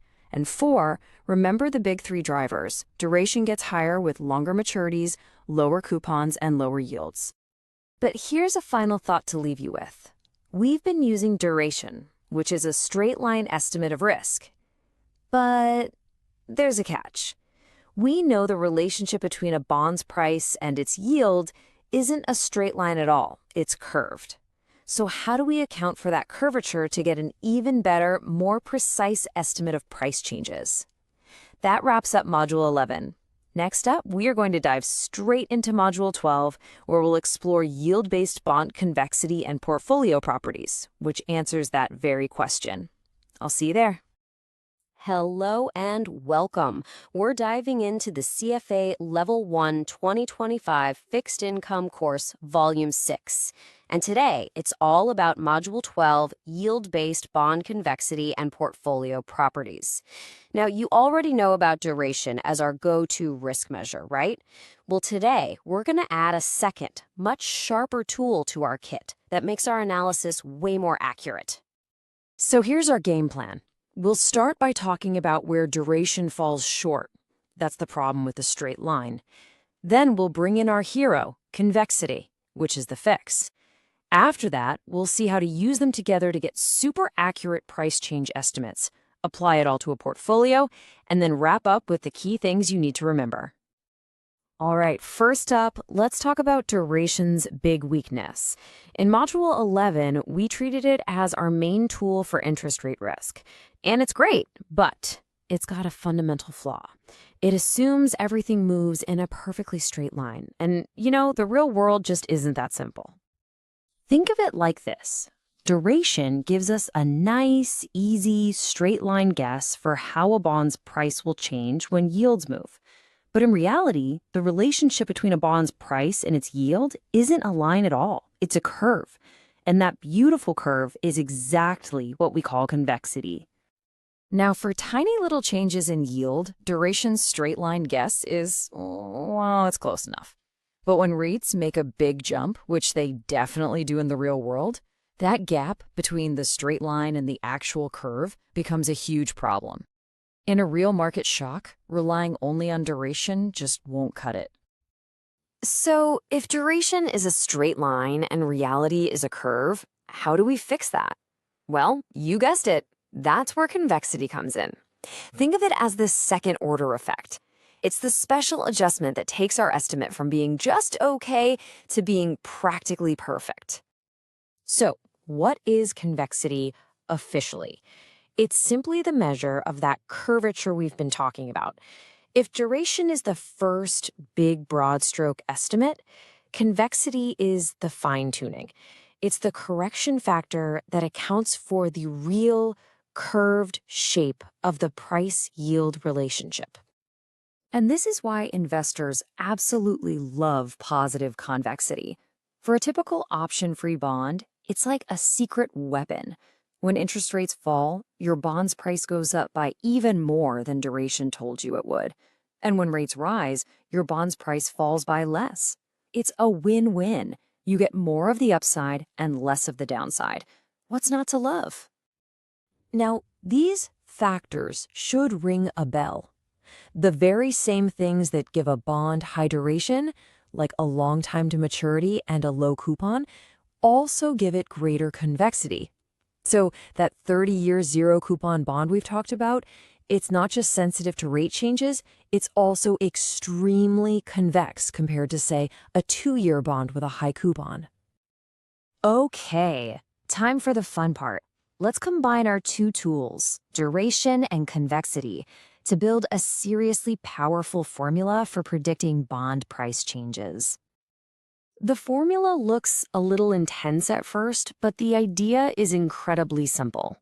Our new and improved estimate for the price change is just the original duration effect, that's our straight line guess, plus this brand new piece, the convexity adjustment, which bends our line to match the curve of reality.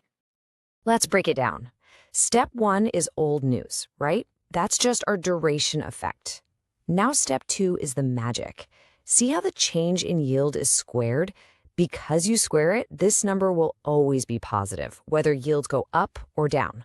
That's the math behind why convexity always works in your favor for an option-free bond. Step 3 is easy. You just add them together. And voila, you have a highly precise estimate. Just look at the numbers here for a 1% rate change. Using duration alone, our estimate is, it's a bit off. But the second we add in that convexity adjustment, look at that. Our estimate is almost perfectly spot on with the actual price change. That right there is the power of using both tools together. Let's put this into a real-world scenario. Picture this. You're managing a bond portfolio in New York. The U.S. Federal Reserve suddenly announces a surprise 75 basis point rate hike. Your stomach drops. You know your long-term U.S. Treasury bonds are about to fall in value. A quick calculation using only duration suggests a pretty big loss. But then you remember, those bonds have positive convexity. The actual hit to your portfolio is going to be less painful than that first panicked estimate. Convexity just acted like a shock absorber. Okay, let's fly over to India. Imagine the Reserve Bank of India surprises everyone with a 50 basis point rate cut. Great news for you, since you hold a portfolio of Indian government securities, or GSECs. You know the value is going up. Your duration-only estimate gives you a nice number, but because of convexity, the actual increase in your portfolio's value is even better than you predicted. It's like getting a surprise bonus, all thanks to that beautiful curve. So, we've nailed this down for a single bond. But let's be real, most of us are dealing with portfolios. So how does this whole concept scale up? Let's say we have a simple portfolio, maybe split between a corporate bond and a sovereign bond like this one. How in the world do we figure out the convexity of the whole thing? Well, I've got good news. There's no complicated new math here. Just like we did with portfolio duration, the convexity of a portfolio is simply the market value weighted average of the convexity of every single bond inside it. It's a calculation that portfolio managers run all the time. Now, there is one little catch we have to be aware of. This simple weighted average method works perfectly if you assume the entire yield curve moves up or down in perfect parallel, meaning short-term rates and long-term rates all change by the exact same amount. In the real world, that rarely happens. Curves twist and flatten, but that's a story for another day. All right, we've covered a lot of ground. Let's take a moment to pause and lock in the most important takeaways from this module. So, what's the big story here? We started with duration, our simple straight-line tool, but we saw it wasn't perfect. Then we introduced convexity, which measures the true curve and makes our risk estimates way more accurate. We learned that for an investor, positive convexity is always your friend. It pads your gains and cushions your losses. And finally, we saw that calculating it for a whole portfolio is just a simple weighted average. And that's a wrap on Module 12. We've officially added a huge layer of sophistication to how we think about interest rate risk. Now, remember that little catch about the yield curve not always moving in parallel? Well, that's exactly what we're going to tackle next.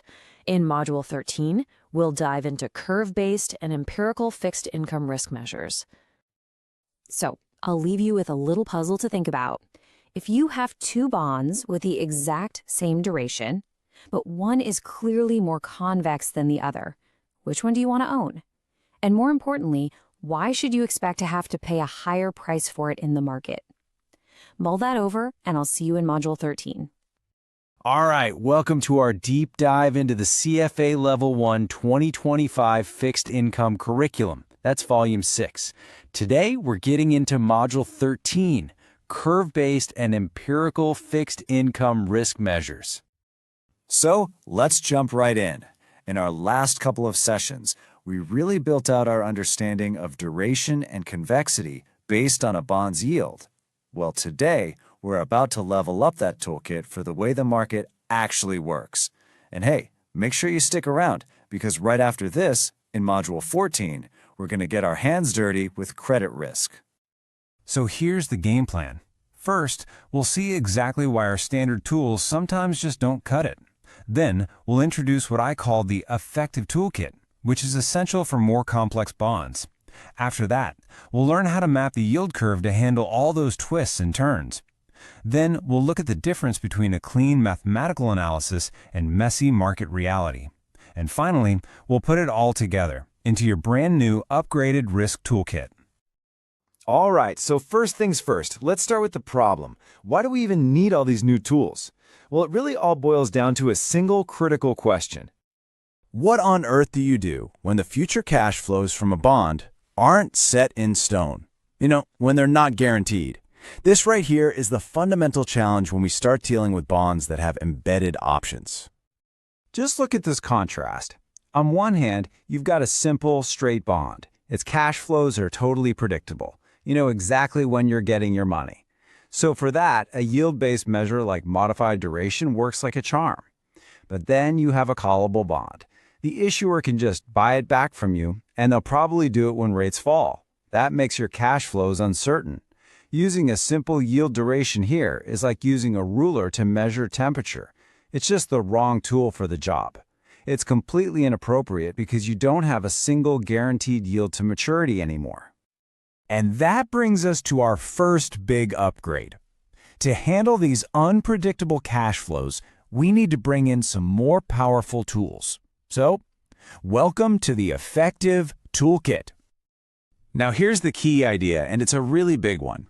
Instead of looking at how a bond's price changes relative to its own yield, effective duration measures how its price reacts to a parallel shift in the entire benchmark yield curve. Think of the government par curve.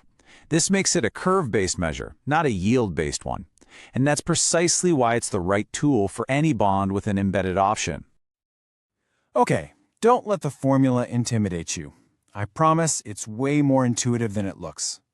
Step 1, we just shock the yield curve up and down by a little bit to see what the bond's price would be. The difference between those two prices, that's our total price swing. Step 2, we just figure out what caused that swing, the size of our little shock, and we normalize it. Step 3, we just divide the price swing by that normalized change. That's it. All we're doing is measuring how much the price moves for a standard shift in the curve. And this has huge real-world consequences. In the U.S., think about a mortgage-backed security, or MBS. If the Fed cuts rates, what do homeowners do? They refinance. That acts just like a call on their mortgage, and it puts a hard ceiling on how much an investor's MBS can appreciate. The exact same thing happens in India. If the RBI cuts the repo rate, a big issuer like the State Bank of India will likely call its bonds to refinance at a cheaper rate. Again, that limits your upside as an investor. Effective duration is the only tool that can properly see and measure this risk. And this leads us to a really dangerous feature of callable bonds, something called negative convexity. Normally, we like convexity. It means that when yields fall, our bond's price goes up at an accelerating rate. But with a callable bond, as yields fall and that call option becomes more likely, the price appreciation just hits a wall. The curve flattens out. This is a bad deal. It means your potential reward shrinks at the exact moment you think you should be making the most money. Okay, so effective duration is great. It solves the options problem. But it still makes one big assumption, that the whole yield curve moves up and down together in a nice, neat parallel shift. What happens when it doesn't? Well, let's add the next specialized tool to our kit to handle exactly that. I mean, just look at the difference here. A parallel shift is simple, clean, every interest rate moves in perfect sync. But let's be real, the market is way messier than that. More often than not, we get a non-parallel shift, or what we call a twist. The curve might flatten or it might steepen, as short-term and long-term rates go their separate ways. Effective duration alone is blind to this kind of shaping risk. For that, we need a scalpel, not a sledgehammer. And that scalpel is called key rate duration. Instead of shocking the whole curve at once, it measures a bond's price sensitivity to a change in the benchmark yield at a single specific point on the curve, like just the 5-year rate or just the 20-year rate. This lets us pinpoint exactly where our portfolio is most vulnerable. It's the only way to measure shaping risk.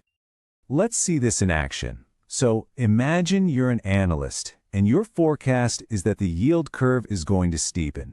You think the 5-year rate will rise 150 basis points, but the 10-year rate will rise by 200. Well, by using the key rate durations for each bond, you can get a super precise estimate of the damage. Bond A, it's expected to drop about 2.5%, but Bond B, that one's going to drop over 6%. This kind of detailed view lets you make much, much smarter decisions than you could with just a single duration number. Okay, so everything we've talked about so far lives in this clean, theoretical world of mathematical formulas. But what happens when these clean models collide with the messy reality of historical data? This brings us to our final and really important distinction. This is a really critical concept. Analytical duration, and that includes everything we've discussed so far, comes from formulas. And it makes one huge and often wrong assumption, that benchmark yields and a bond's credit spread have nothing to do with each other. Empirical duration, on the other hand, is calculated using actual historical data and statistics. It doesn't assume anything. Instead, it captures the real-world relationship between the two, which is often a negative correlation. And this slide shows exactly why that matters so much. During a crisis, you get this classic flight to quality. Investors panic, they dump their risky assets and pile into super safe government bonds. This flood of demand pushes government bond prices up, so their yields fall. But at the exact same time, the fear of corporate default skyrockets, causing credit spreads on corporate bonds to blow out. So the gain you might have made from falling government rates can be completely wiped out by your losses from those widening spreads. And you see this dynamic play out all over the world. In the U.S., during times of stress, investors sell, say, Tesla bonds and buy U.S. treasuries. Treasury yields drop, but Tesla's credit spread widens, an offsetting effect that only empirical duration is going to catch. It's the same story in India. Investors flee corporate bonds and run to the safety of sovereign GSECs. GSEC yields fall, corporate spreads widen. In these chaotic markets, empirical duration gives you a much more realistic picture of your actual risk. Whew! Okay, that was a lot. So let's pull all of this together into a nice, clean, functional toolkit that tells you exactly which measure you should be using and when. And here it is, your upgraded toolkit. Think of it as a cheat sheet. If you've got a simple, option-free bond, modified duration is still your workhorse. When you're dealing with anything with an embedded option, like a callable bond or an MBS, you absolutely have to use effective duration. If you're worried about the yield curve twisting on you, you need to break out key rate durations. And finally, for any corporate bond where credit risk is a real factor, especially in stressful markets, empirical duration is what will give you the most honest picture. And that's a wrap from Module 13. We have seriously leveled up our risk management arsenal today. And actually, this is the perfect lead-in to our next session. We just talked about credit spreads, so in Module 14, we are going to dive deep and learn all about credit risk. So I'll leave you with this final thought. Now that you have this advanced toolkit, how can you use it to find the risks that everyone else who's just using the basic tools might completely miss? How can you spot that hidden negative convexity or that shaping risk before it becomes a problem? That's where you really add value. I'll see you in the next one. Welcome to our deep dive into the CFA Level 1 2025 Fixed Income course. That's Volume 6. Today, we are tackling a really crucial topic, Module 14, Credit Risk. This is where we get to the heart of one of the most fundamental questions in all of finance. What are the chances I won't get my money back? And just how bad will it be if I don't? So here's our game plan. We're going to start by decoding what credit risk actually is. Then, we'll learn how to calculate it with a pretty simple but really powerful formula. After that, we'll get into credit ratings, what they are, and importantly, what they aren't.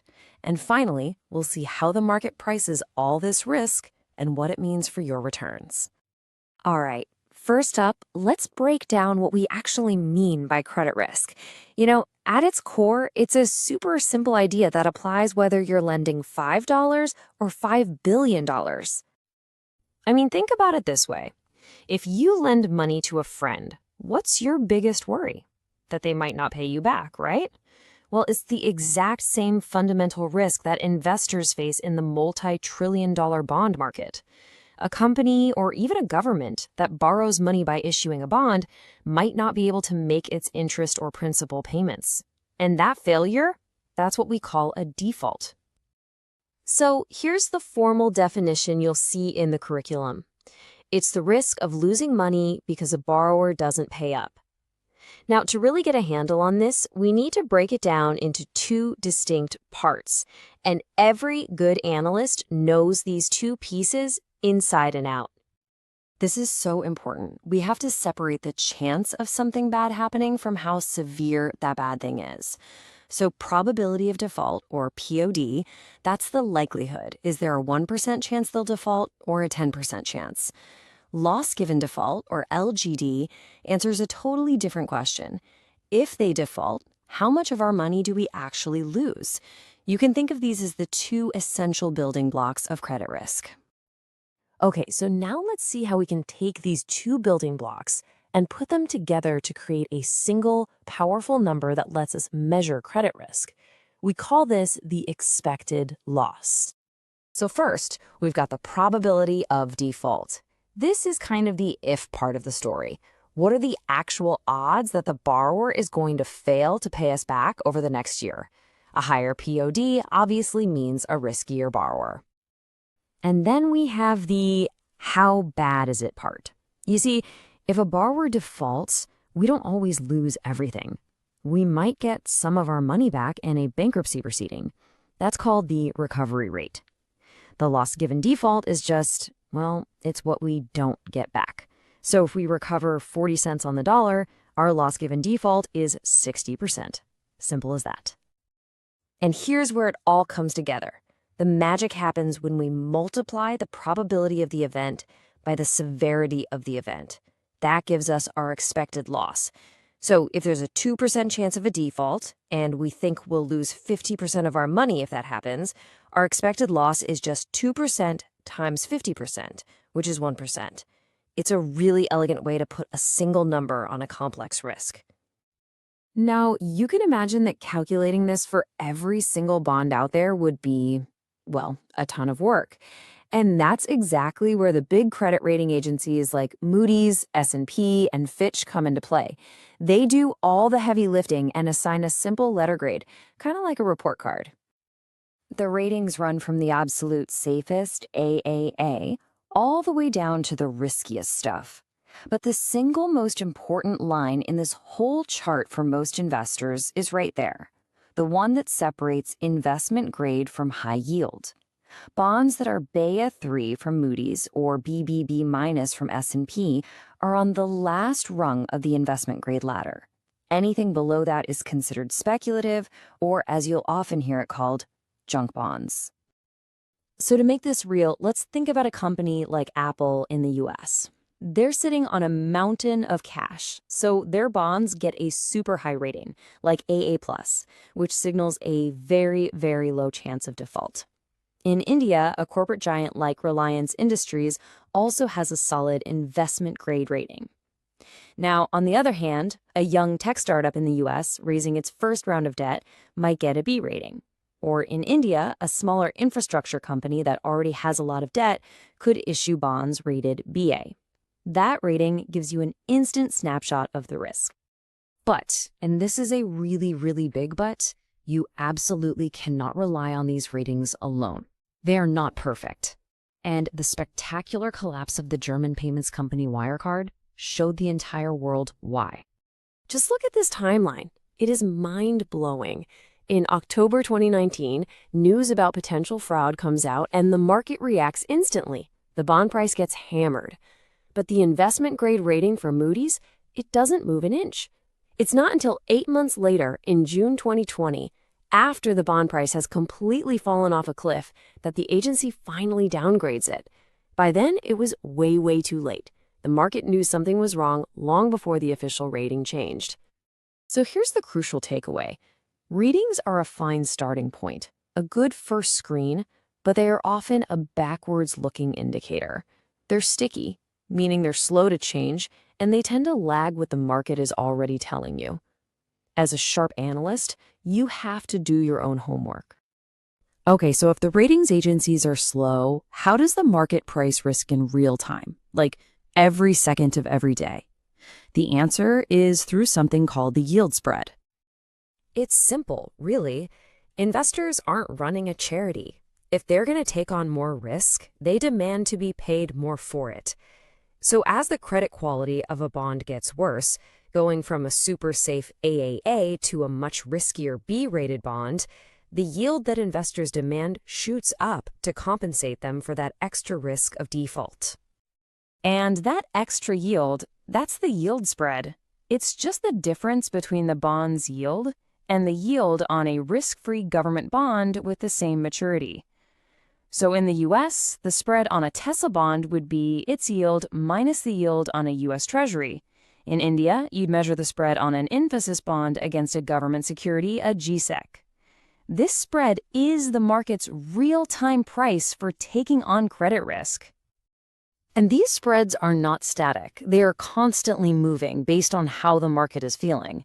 In times of fear, like during a recession, what we call a flight to quality, investors dump their riskier corporate bonds and rush into safe government bonds. That causes spreads to get wider. And the opposite is true too. When the economy is booming and investors are feeling confident, they're happy to buy those riskier bonds. And all that demand causes spreads to get narrower. So let's bring this all home and connect it directly to your portfolio. Because these changes in spreads don't just happen in theory. They have a very real and sometimes very dramatic impact on the price of your bonds. Now check this out. Notice how the longer-term bonds are way more sensitive to these changes in spreads.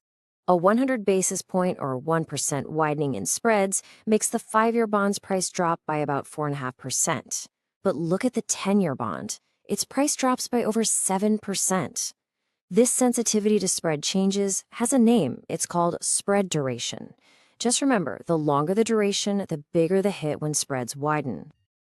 And this number really shows you the potential damage. This comes from an example in the curriculum where a company gets downgraded by a rating agency. That bad news causes its yield spread to blow out by 2.2%. For its longer-term bond, that resulted in a massive price drop of over 13%. This is how credit risk can turn into very real portfolio losses, and fast. All right, so let's do a quick recap. Credit risk is really about two things: the probability of a default and the loss you'll take if it happens. The expected loss formula beautifully combines them.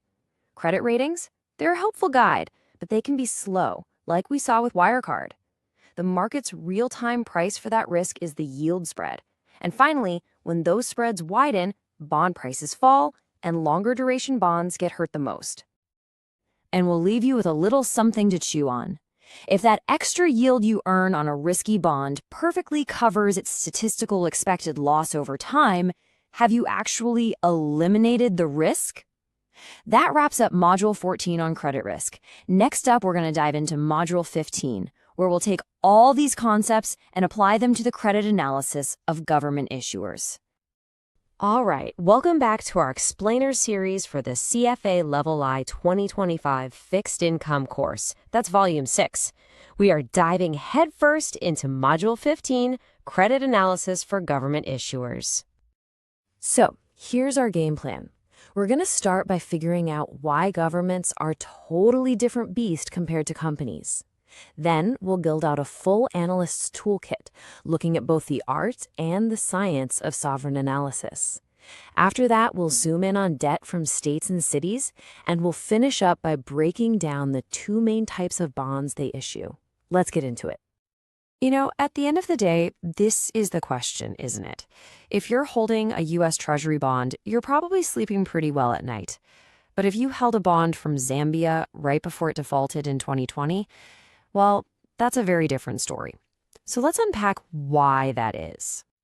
Okay, first things first. We absolutely have to understand that you can't analyze a country the same way you analyze a company. The whole rule book is different. And here's the absolute core of it. A company, whether it's Apple or Reliance, pays its debts from the money it makes selling products or services. If they can't pay, you can take them to court, force bankruptcy, and sell off their assets. But a government, they pay their debts with tax money. And if they decide not to pay, well, your options get very, very limited.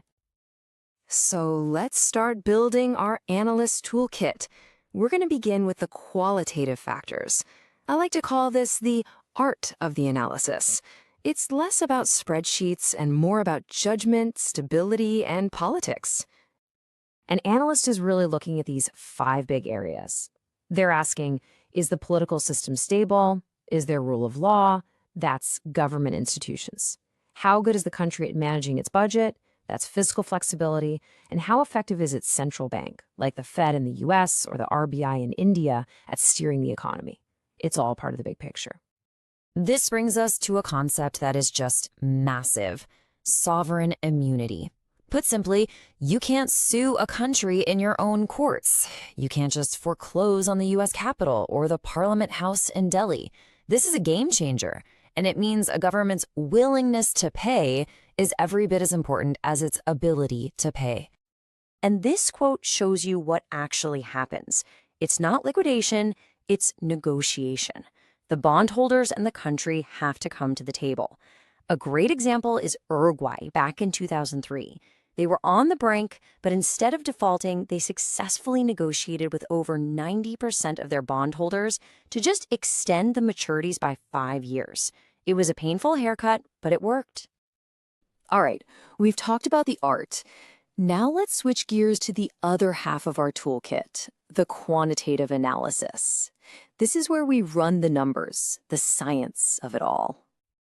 Analysts have a few favorite ratios they use to compare countries. The most famous one, the headliner, is debt to GDP. It's a simple idea. How big is the country's debt pile compared to the size of its entire economy for a year?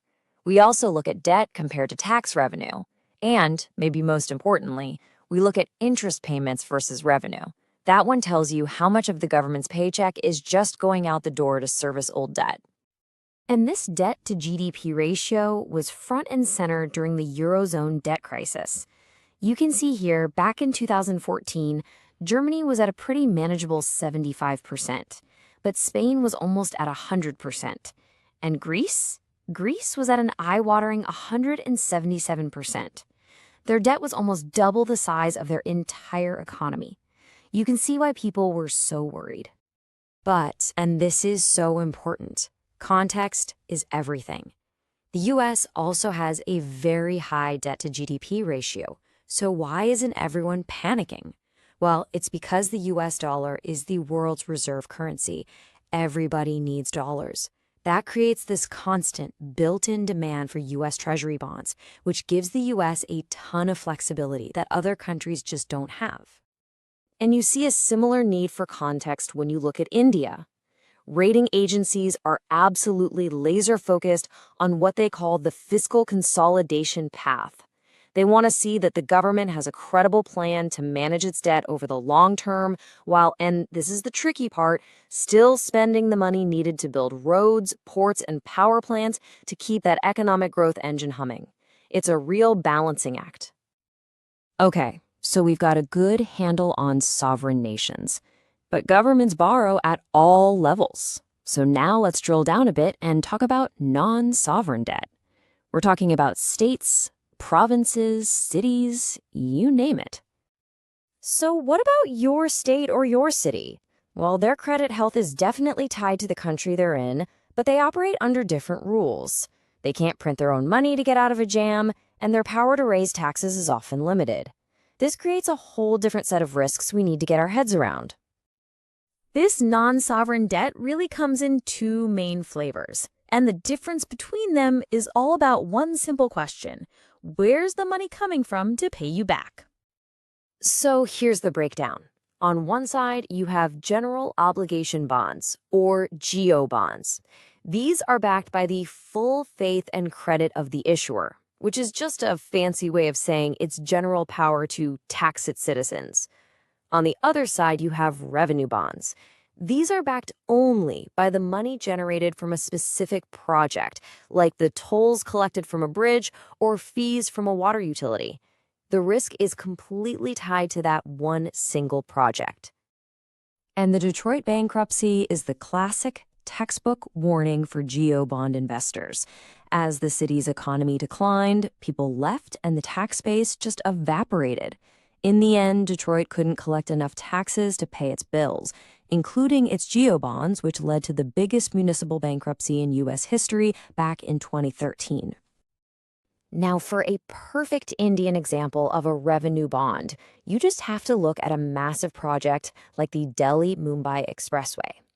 The bonds that paid for that road are being repaid directly from the tolls that trucks and cars pay to use it.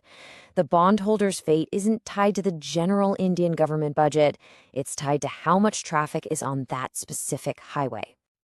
So let's do a quick recap of our toolkit. Step 1, know who you're dealing with. Is it a government or a corporation? Step 2, if it's a sovereign nation, you've got to analyze both the qualitative side, their willingness to pay, and the quantitative side, their ability to pay. And step 3, if it's a non-sovereign, you have to figure out if it's a GO bond backed by taxes or a revenue bond backed by a project. That wraps up Module 15. The big takeaway here is that analyzing governments is a unique blend of art and science. You have to look at the numbers, but you also have to understand the politics and the will to pay. So that leads to a great question. How does all this compare to analyzing a company like Apple or Reliance? That's exactly what we're going to tackle next. We'll dive into Module 16, which is all about credit analysis for corporate issuers. I'll see you there. All right, welcome to our explainer for the CFA Level 1 2025 Fixed Income course. We're in Volume 6, and today we're jumping into Module 16, Credit Analysis for Corporate Issuers. So let's get right to it. This is really the million-dollar question, isn't it? If you're going to lend a company a huge amount of money, how on earth do you figure out if you'll ever see that money again? Well, that's exactly what credit analysis is all about. To get a handle on a company's creditworthiness, the first thing an analyst does is act like a detective. They start digging into the company's story, the context, the strategy, all the things you just can't plug into a spreadsheet. This is what we call qualitative analysis. You can think of it like this. A solid credit analysis stands on two legs. On one side, you have the qualitative factors, the story. And on the other, you have the quantitative factors, the hard numbers. You absolutely need both of these to get a clear picture. One without the other is a recipe for disaster. So when we talk about digging into the story, what are we actually looking for? Well, analysts are zeroing in on a few key things. How strong is the company's business model?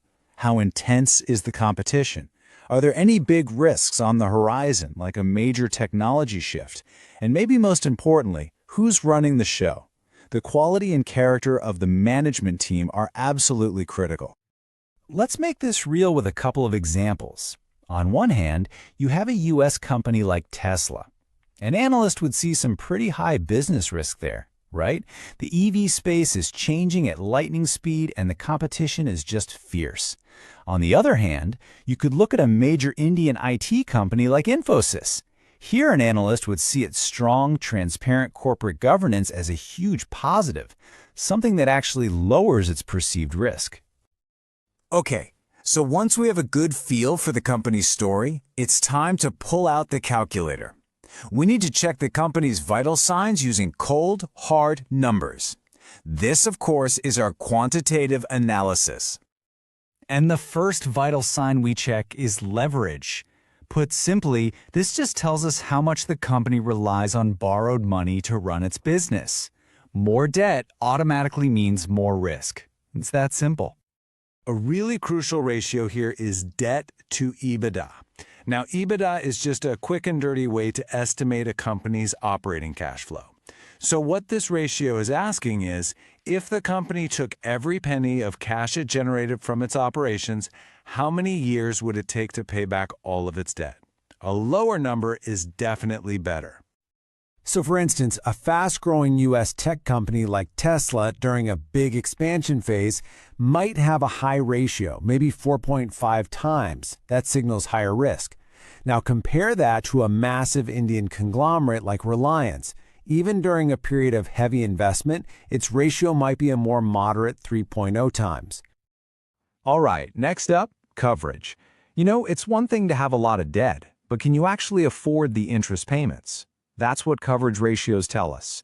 Is the company earning enough profit to comfortably handle its interest bill? And the go-to ratio for this is EBIT to interest expense. EBIT is just the company's operating profit. So this ratio tells us exactly how many times over the company's profits can cover its interest payments. You're looking for a nice big cushion here. The bigger, the better. And the difference between companies can be huge. Take a cash-generating machine in the US, like Apple. Its coverage ratio could be a massive 20 times. Very, very low risk. But then look at an Indian infrastructure company that's building, say, new highways. Its ratio might be a much tighter 2.5 times, which means a lot more risk for lenders. So, we've looked at this story and we've checked the vitals. But a great analyst always asks one more question. What happens if it all goes wrong? What happens in a bankruptcy? Now, you might think it's just total chaos, but it's not. Far from it. There's a very strict, legally defined hierarchy, a pecking order that determines who gets paid from whatever's left. It's all about where you stand in line. And here is that pecking order. Right at the very top of the list, first in line are the secured lenders. These are the folks who have a direct claim on some of the company's assets, like a factory or a fleet of trucks. And way, way down at the bottom, the equity shareholders. They're the last to see a dime, if anything is even left. And this chart shows you exactly why that pecking order is so important. Historically, senior secured bondholders got back over 60 cents for every dollar they were owed. But look how the recovery rate plummets as you go down the list. Subordinated bondholders, they got back less than 30 cents. Seniority really, really matters. Okay, so this brings us to the final verdict. How do analysts take all this information, the story, the numbers, the bankruptcy pecking order, and boil it down to a single conclusion? Well, that conclusion is the credit rating. But it's actually a little more nuanced than just one rating. First, the company gets an issuer rating. Think of this as its overall report card. But then, every single bond the company sells gets its own issue rating, and that can be higher or lower depending on its specific features. And this process of adjusting a specific bond's rating up or down from the main company rating has a special name. It's called notching. It's how rating agencies fine-tune the rating to account for that bond's place in the pecking order and how much an investor might get back in a worst-case scenario. A perfect real-world example of notching is Royal Caribbean. The company's baseline issuer rating was B1, but its secured bonds, which were backed by its actual cruise ships as collateral, were notched up to Bay2 because they were safer. At the same time, its unsecured bonds with no collateral backing them were notched down to B2. Same company, but very different risks for different investors. Okay, so let's wrap this up with a quick recap. A good credit analysis really comes down to a 3-point checklist. Number 1, investigate the story with your qualitative analysis. Number 2, check the vitals with your quantitative ratios. And number 3, always know the pecking order to understand your seniority and potential recovery. And that's a wrap on Module 16. Next up, we're going to dive into Module 17. Fixed income securitization. We'll explore the really fascinating process of how things like mortgages and credit card debt are packaged together and sold off to investors as brand new securities. So I'll leave you with a final thought to chew on. At the end of the day, which do you think matters more for a company's credit risk? A fantastic story and a stellar reputation, or a rock-solid balance sheet? It's that classic tug of war between the qualitative and the quantitative, and it's a question every single credit analyst has to wrestle with every single day. All right, welcome back to our course on CFA Level I 2025 Fixed Income. We are diving into Module 17, Fixed Income Securitization. Now, this is a concept that is absolutely fundamental to how modern finance works, so let's get right into it. And just a quick heads up, our very next explainer, Module 18, will be all about asset-backed securities. It's going to build directly on what we learned today, so everything here is foundational. So, let's start with a really simple, practical problem. I want you to picture this. You're running a bank. You've had a great year, lent out tons of money for car loans. But now, all your cash is tied up in those loans. Your business is basically frozen. How on earth do you keep growing? Well, the answer is a bit of financial magic called securitization. It's a powerful process that literally unlocks the value that's trapped inside those loans, turning them from stagnant assets into cash you can use right now. So what is this thing really? At its core, securitization is just the process of grabbing a whole bunch of similar assets that generate cash flow, like thousands of car loans, bundling them all together and creating a brand new tradable security out of that bundle. To really get how this works, the best way to think about it is like a financial factory. We're taking in raw materials, the loans, and running them through an assembly line to create a shiny new product that we can sell. So let's look at the machinery and the people running it. At the very heart of this factory is something called a special purpose entity, or an SPE. And this is the absolute key to the whole thing. It's not just some department in the bank, it's a completely separate new company. Why? Because it's bankruptcy remote. That's a huge deal. It means that if the original bank goes belly up, its creditors can't come after the assets inside the SPE. It's like a legal and financial firewall. So, let's walk through this assembly line, step by step. First, our bank, the originator, gathers up a big pool of similar loans. Next, it sells that entire bundle to our new company, the SPE. Okay, so now the SPE owns the loans. It then turns around and issues brand new securities called asset-backed securities, or ABS. Then investors buy these ABS, which gives the SPE a big pile of cash. The SPE uses that cash to pay the original bank for the loans. And finally, the engine keeps running because the people who took out the car loans just keep making their monthly payments. That money flows to the SPE, which then just passes it through to the investors who bought the securities. It's a full circle. So let's just quickly nail down the cast of characters here. You've got the seller or originator, that's our bank that made the loans in the first place. You've got the special purpose entity, the SPE, that's our magic box, the separate company that buys the loans and creates the new securities. And then you have the servicer. This is the one who actually collects the monthly payments from everybody. A lot of times, it's just the original bank doing this job anyway. Okay, that's the how. But you might be thinking, wow, that sounds like a lot of legal and financial gymnastics. So why bother? Why go through all this trouble? Well, it turns out there are massive benefits for pretty much everyone involved. Let's start with the original lender, our bank. For them, this is a total game changer. They get all those clunky, illiquid loans off their books, which cleans up their balance sheet and can help with regulations. They can often get cash at a much lower cost this way. And the biggest win of all, they get a fresh pile of capital to go out and make more loans. That's how they grow their business. Now, what about the investors who are buying these new securities? What's in it for them? Well, it opens up a whole new world of investments. I mean, before this, how could a big pension fund invest in 1,000 different car loans? They couldn't. Now they can, which is awesome for diversification. And these new securities can be bought and sold easily. They're liquid. And this doesn't just benefit the players in the deal. It has huge knock-on effects for the whole economy. It injects a ton of liquidity, cash, into the system, making money move around more freely. And you know who that helps in the end? All of us. More competition among lenders can actually lead to lower interest rates on our car loans and mortgages. Okay, so this is not just some abstract theory from a textbook.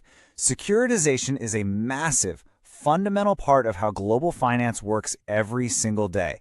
Let's look at a couple of real-world examples to bring this home. Let's do a quick side-by-side. In the U.S., the classic example is home mortgages.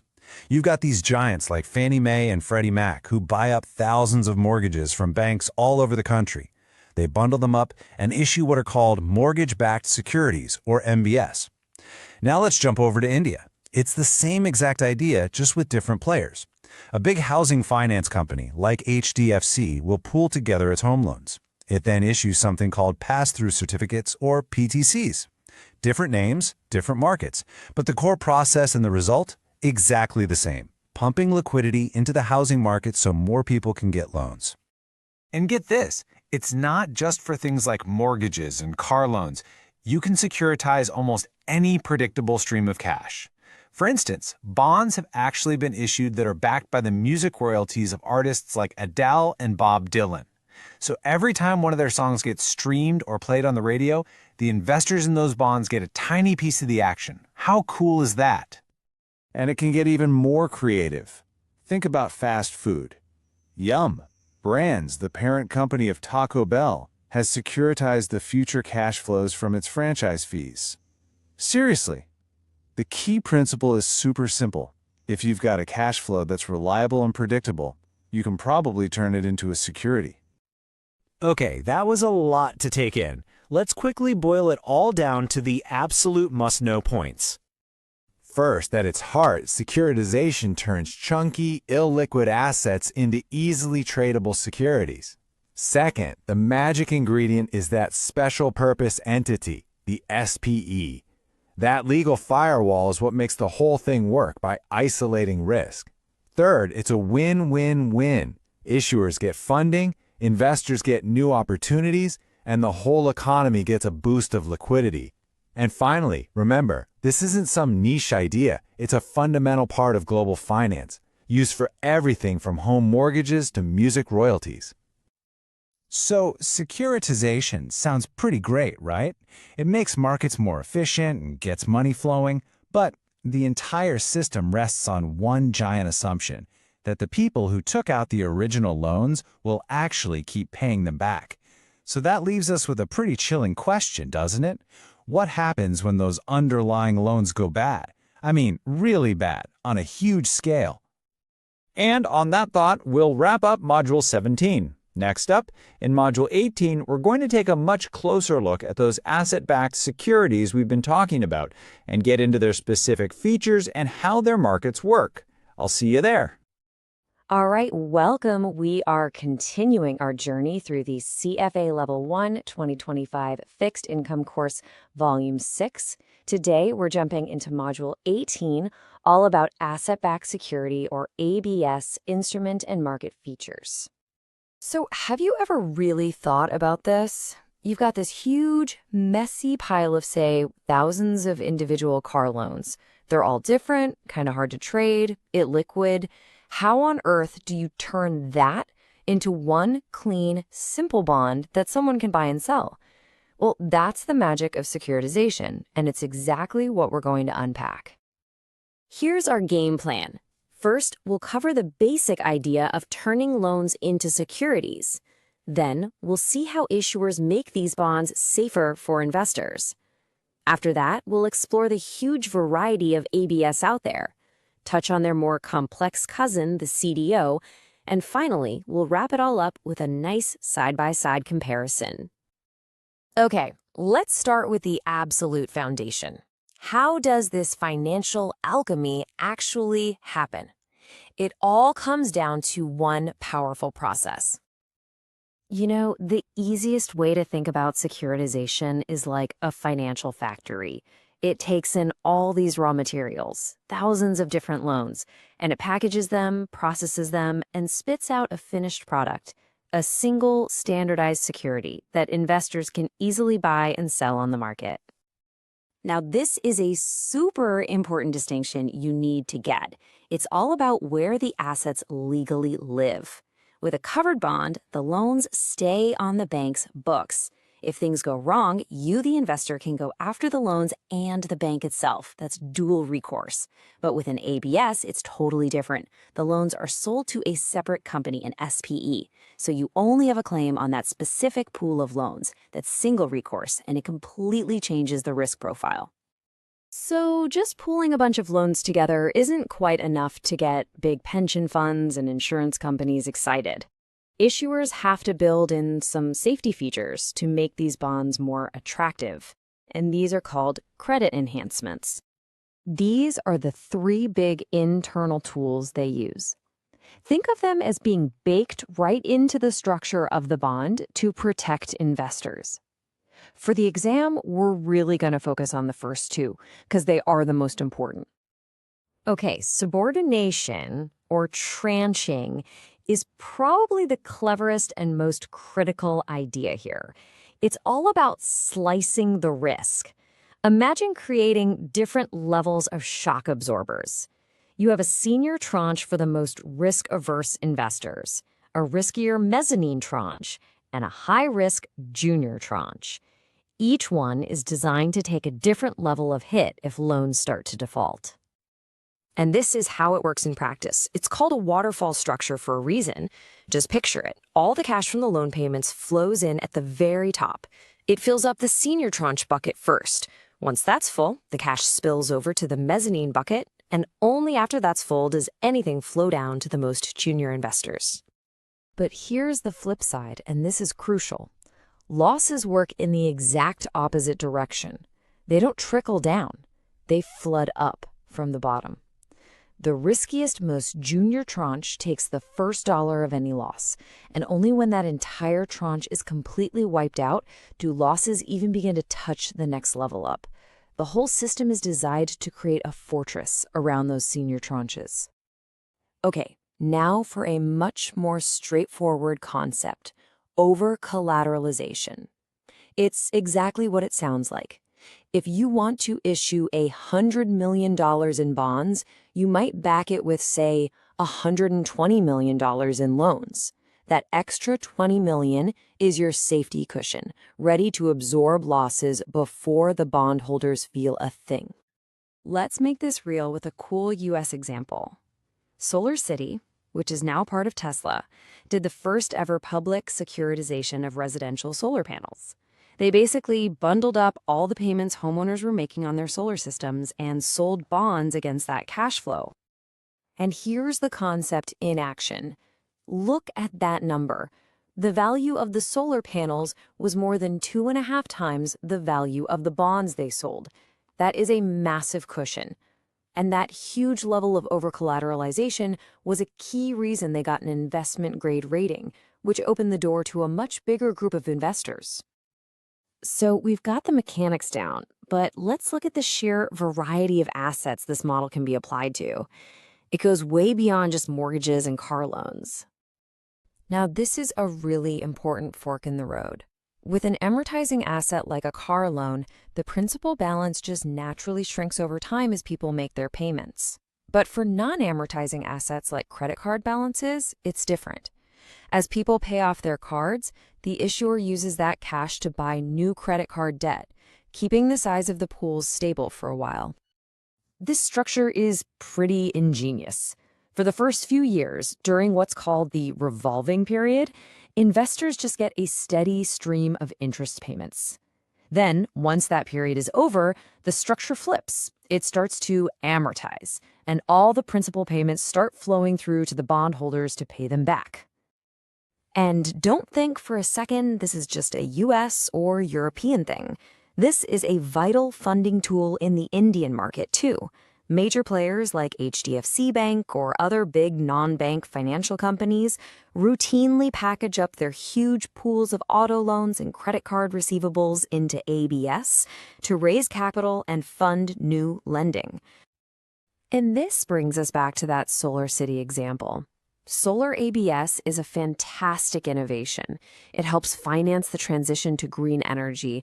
And for investors who care about ESG criteria, environmental, social, and governance, these are super attractive. They can invest in something that's directly funding renewable energy and get a nice collateralized return. Okay, so far, the asset pools we've talked about have been pretty static. You package them up, and that's it. But what if the pool wasn't static? What if someone was actively trading the assets inside it?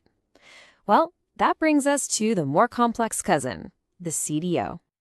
The absolute game changer with a CDO is the active manager. This isn't just a static pool of loans. The collateral manager is like a fund manager, constantly buying and selling loans within the pool, trying to make a profit on the spread between what the assets earn and what they have to pay out in interest to the CDO investors. All right, we have covered a lot of ground, so let's pull it all together and put these key securities side by side. This is a perfect slide for a quick review. This table is fantastic for exam prep. Just look at the key differences. Balance sheet, covered bonds are on. ABS and CDOs are off. Recourse, dual for covered bonds, single for the others. And the collateral pool, CDOs are actively managed while ABS can be stable and amortizing or unstable and revolving. It's a great cheat sheet. So what are the big ideas to walk away with? 1. Securitization is the process of turning messy, illiquid loans into clean, tradable bonds. 2. Tools like subordination and over-collateralization are how you manage and reallocate the risk. 3. ABS can be backed by almost anything. And 4. CDOs are the odd one out because they have an active manager trading the collateral. And that wraps up Module 18 on the features of asset-backed securities. We've seen how this financial technology applies to all sorts of loans, but the biggest, most complicated piece of this puzzle involves home mortgages. So next time we'll dive into Module 19, where we will tackle the unique characteristics and, most importantly, the prepayment risks of mortgage-backed securities. All right, here we are. Welcome to the final module of our course, CFA Level 1 2025 Fixed Income Volume 6. And what a way to finish, huh? This is Module 19, Mortgage-Backed Securities, or MBS for short. This isn't just another topic. It's the biggest, and you could argue the most complex piece of the whole asset-backed securities puzzle. So let's get ready, because this is where everything we've learned really starts to connect. So to really get a grip on MBS, we've got to ask a pretty big question, right? How on earth does something so simple, so personal, like a home loan, turn into this super complex investment that's traded on Wall Street? That's the journey we're going to take today. So first things first, before we can even think about tackling a giant mortgage-backed security, we have to zoom all the way in on its most basic building block, the simple mortgage loan. I mean, on the surface, it sounds pretty straightforward, doesn't it? Someone borrows money to buy a house, they promise to pay it back, but here's the absolute key, the security part. The house itself is the collateral. If the borrower stops paying, well, the lender can foreclose, take the house, and sell it to get their money back. And that single idea that the property backs the loan is what the entire MBS market is built on. So how does this transformation happen? It's basically a three-step recipe. Step 1, lenders, like banks, make thousands and thousands of individual mortgage loans. Step 2, they bundle all these loans together into a big pool and sell them to a special legal entity. Think of it like a separate company. And finally, step 3, that entity turns around and issues bonds, or MBS, to investors like you. And the payments on those bonds? They come directly from the cash flowing in from all those homeowners paying their mortgages every month. Okay, so if you're a lender, how do you measure your risk on any given loan? The number one tool is the loan-to-value ratio, or LTV. Think about it. A super high LTV, like 95%, means the borrower has almost no skin in the game. They've put very little of their own money down. But a lower LTV, say 70%, is a different story.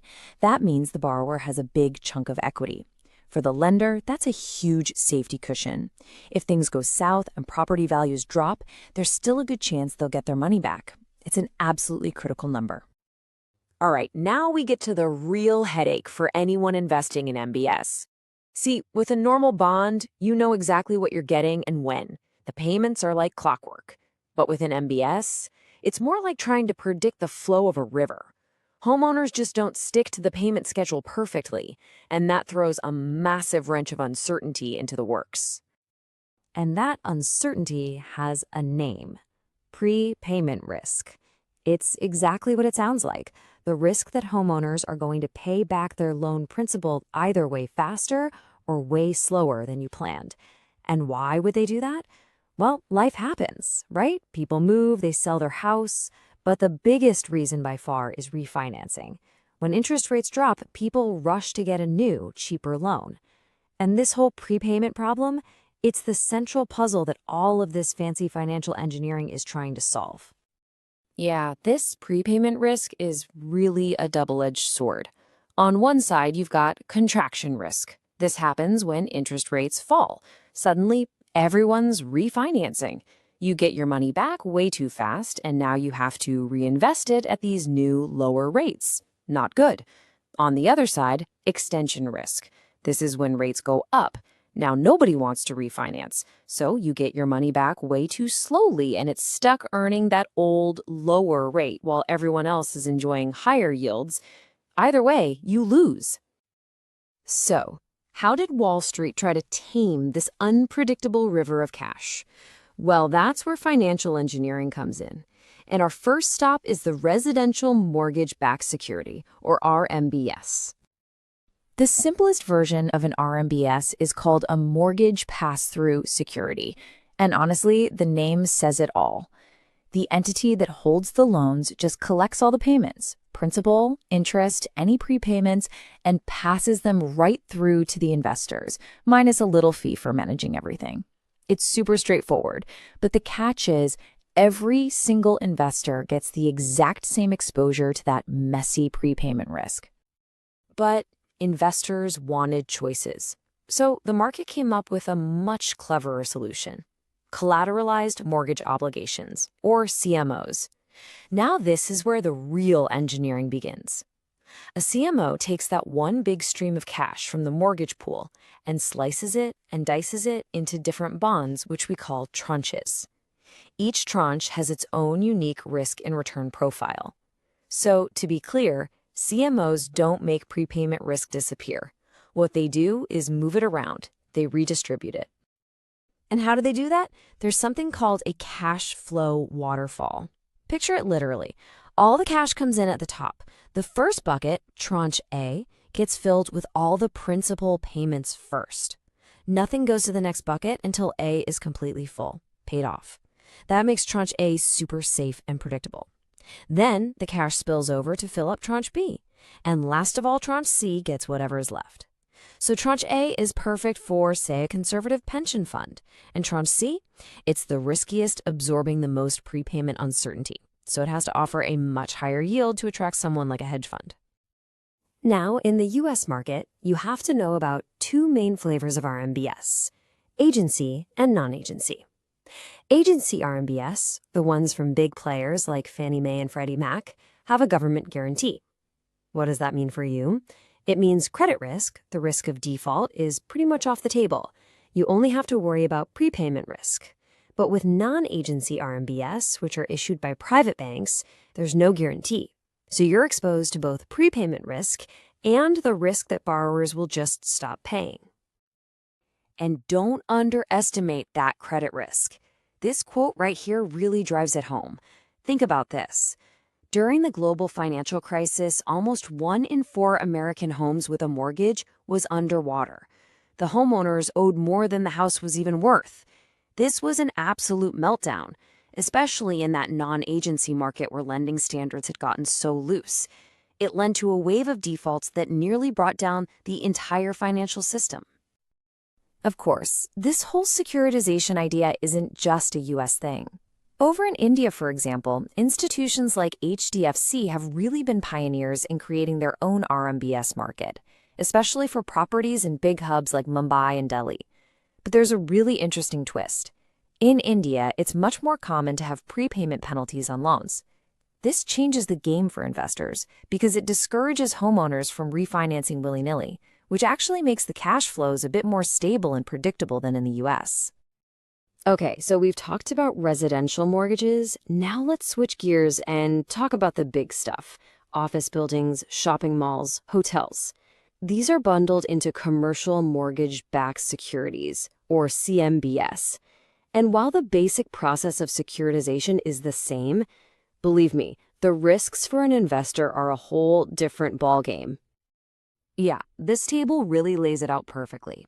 An RMBS is backed by thousands of pretty similar home loans. A CMBS, you might only have a dozen or maybe a few dozen really big, unique loans on specific commercial properties. This completely changes where the risk is. For RMBS, it's all about prepayment risk. For CMBS, it's much more about the credit risk of those few big borrowers. And here's the biggest difference of all. You can't just prepay a commercial loan whenever you want. There are rules and restrictions, and we call that call protection. And call protection is a total game changer for CMBS investors. Because these commercial borrowers are either blocked or have to pay a big penalty for paying off their loan early, that contraction risk, the risk of getting your money back too fast when rates fall, is basically gone. This makes the cash flows way more predictable, which is why a CMBS tends to trade a lot more like a corporate bond than its RMBS cousin. So what does this call protection look like? Well, it can be a few different things. It might be a lockout period where you're just not allowed to prepay at all.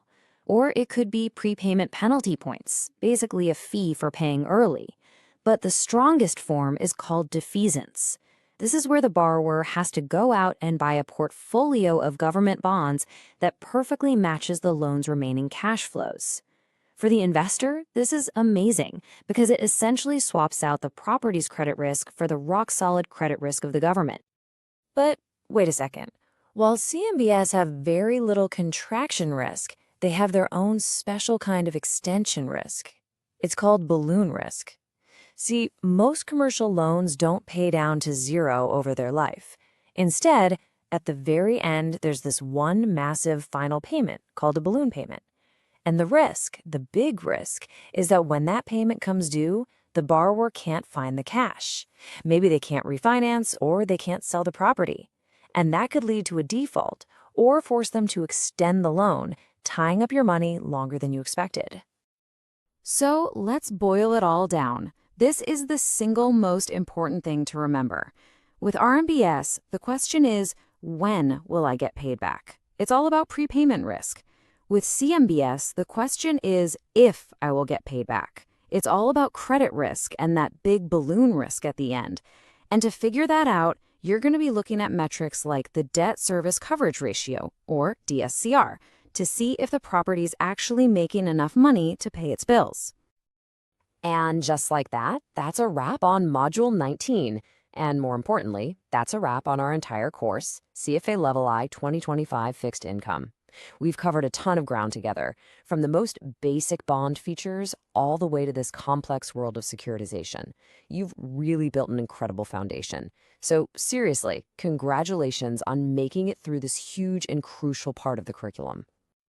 So, as you move on with the rest of your Level I studies, I want to leave you with one final thought to chew on.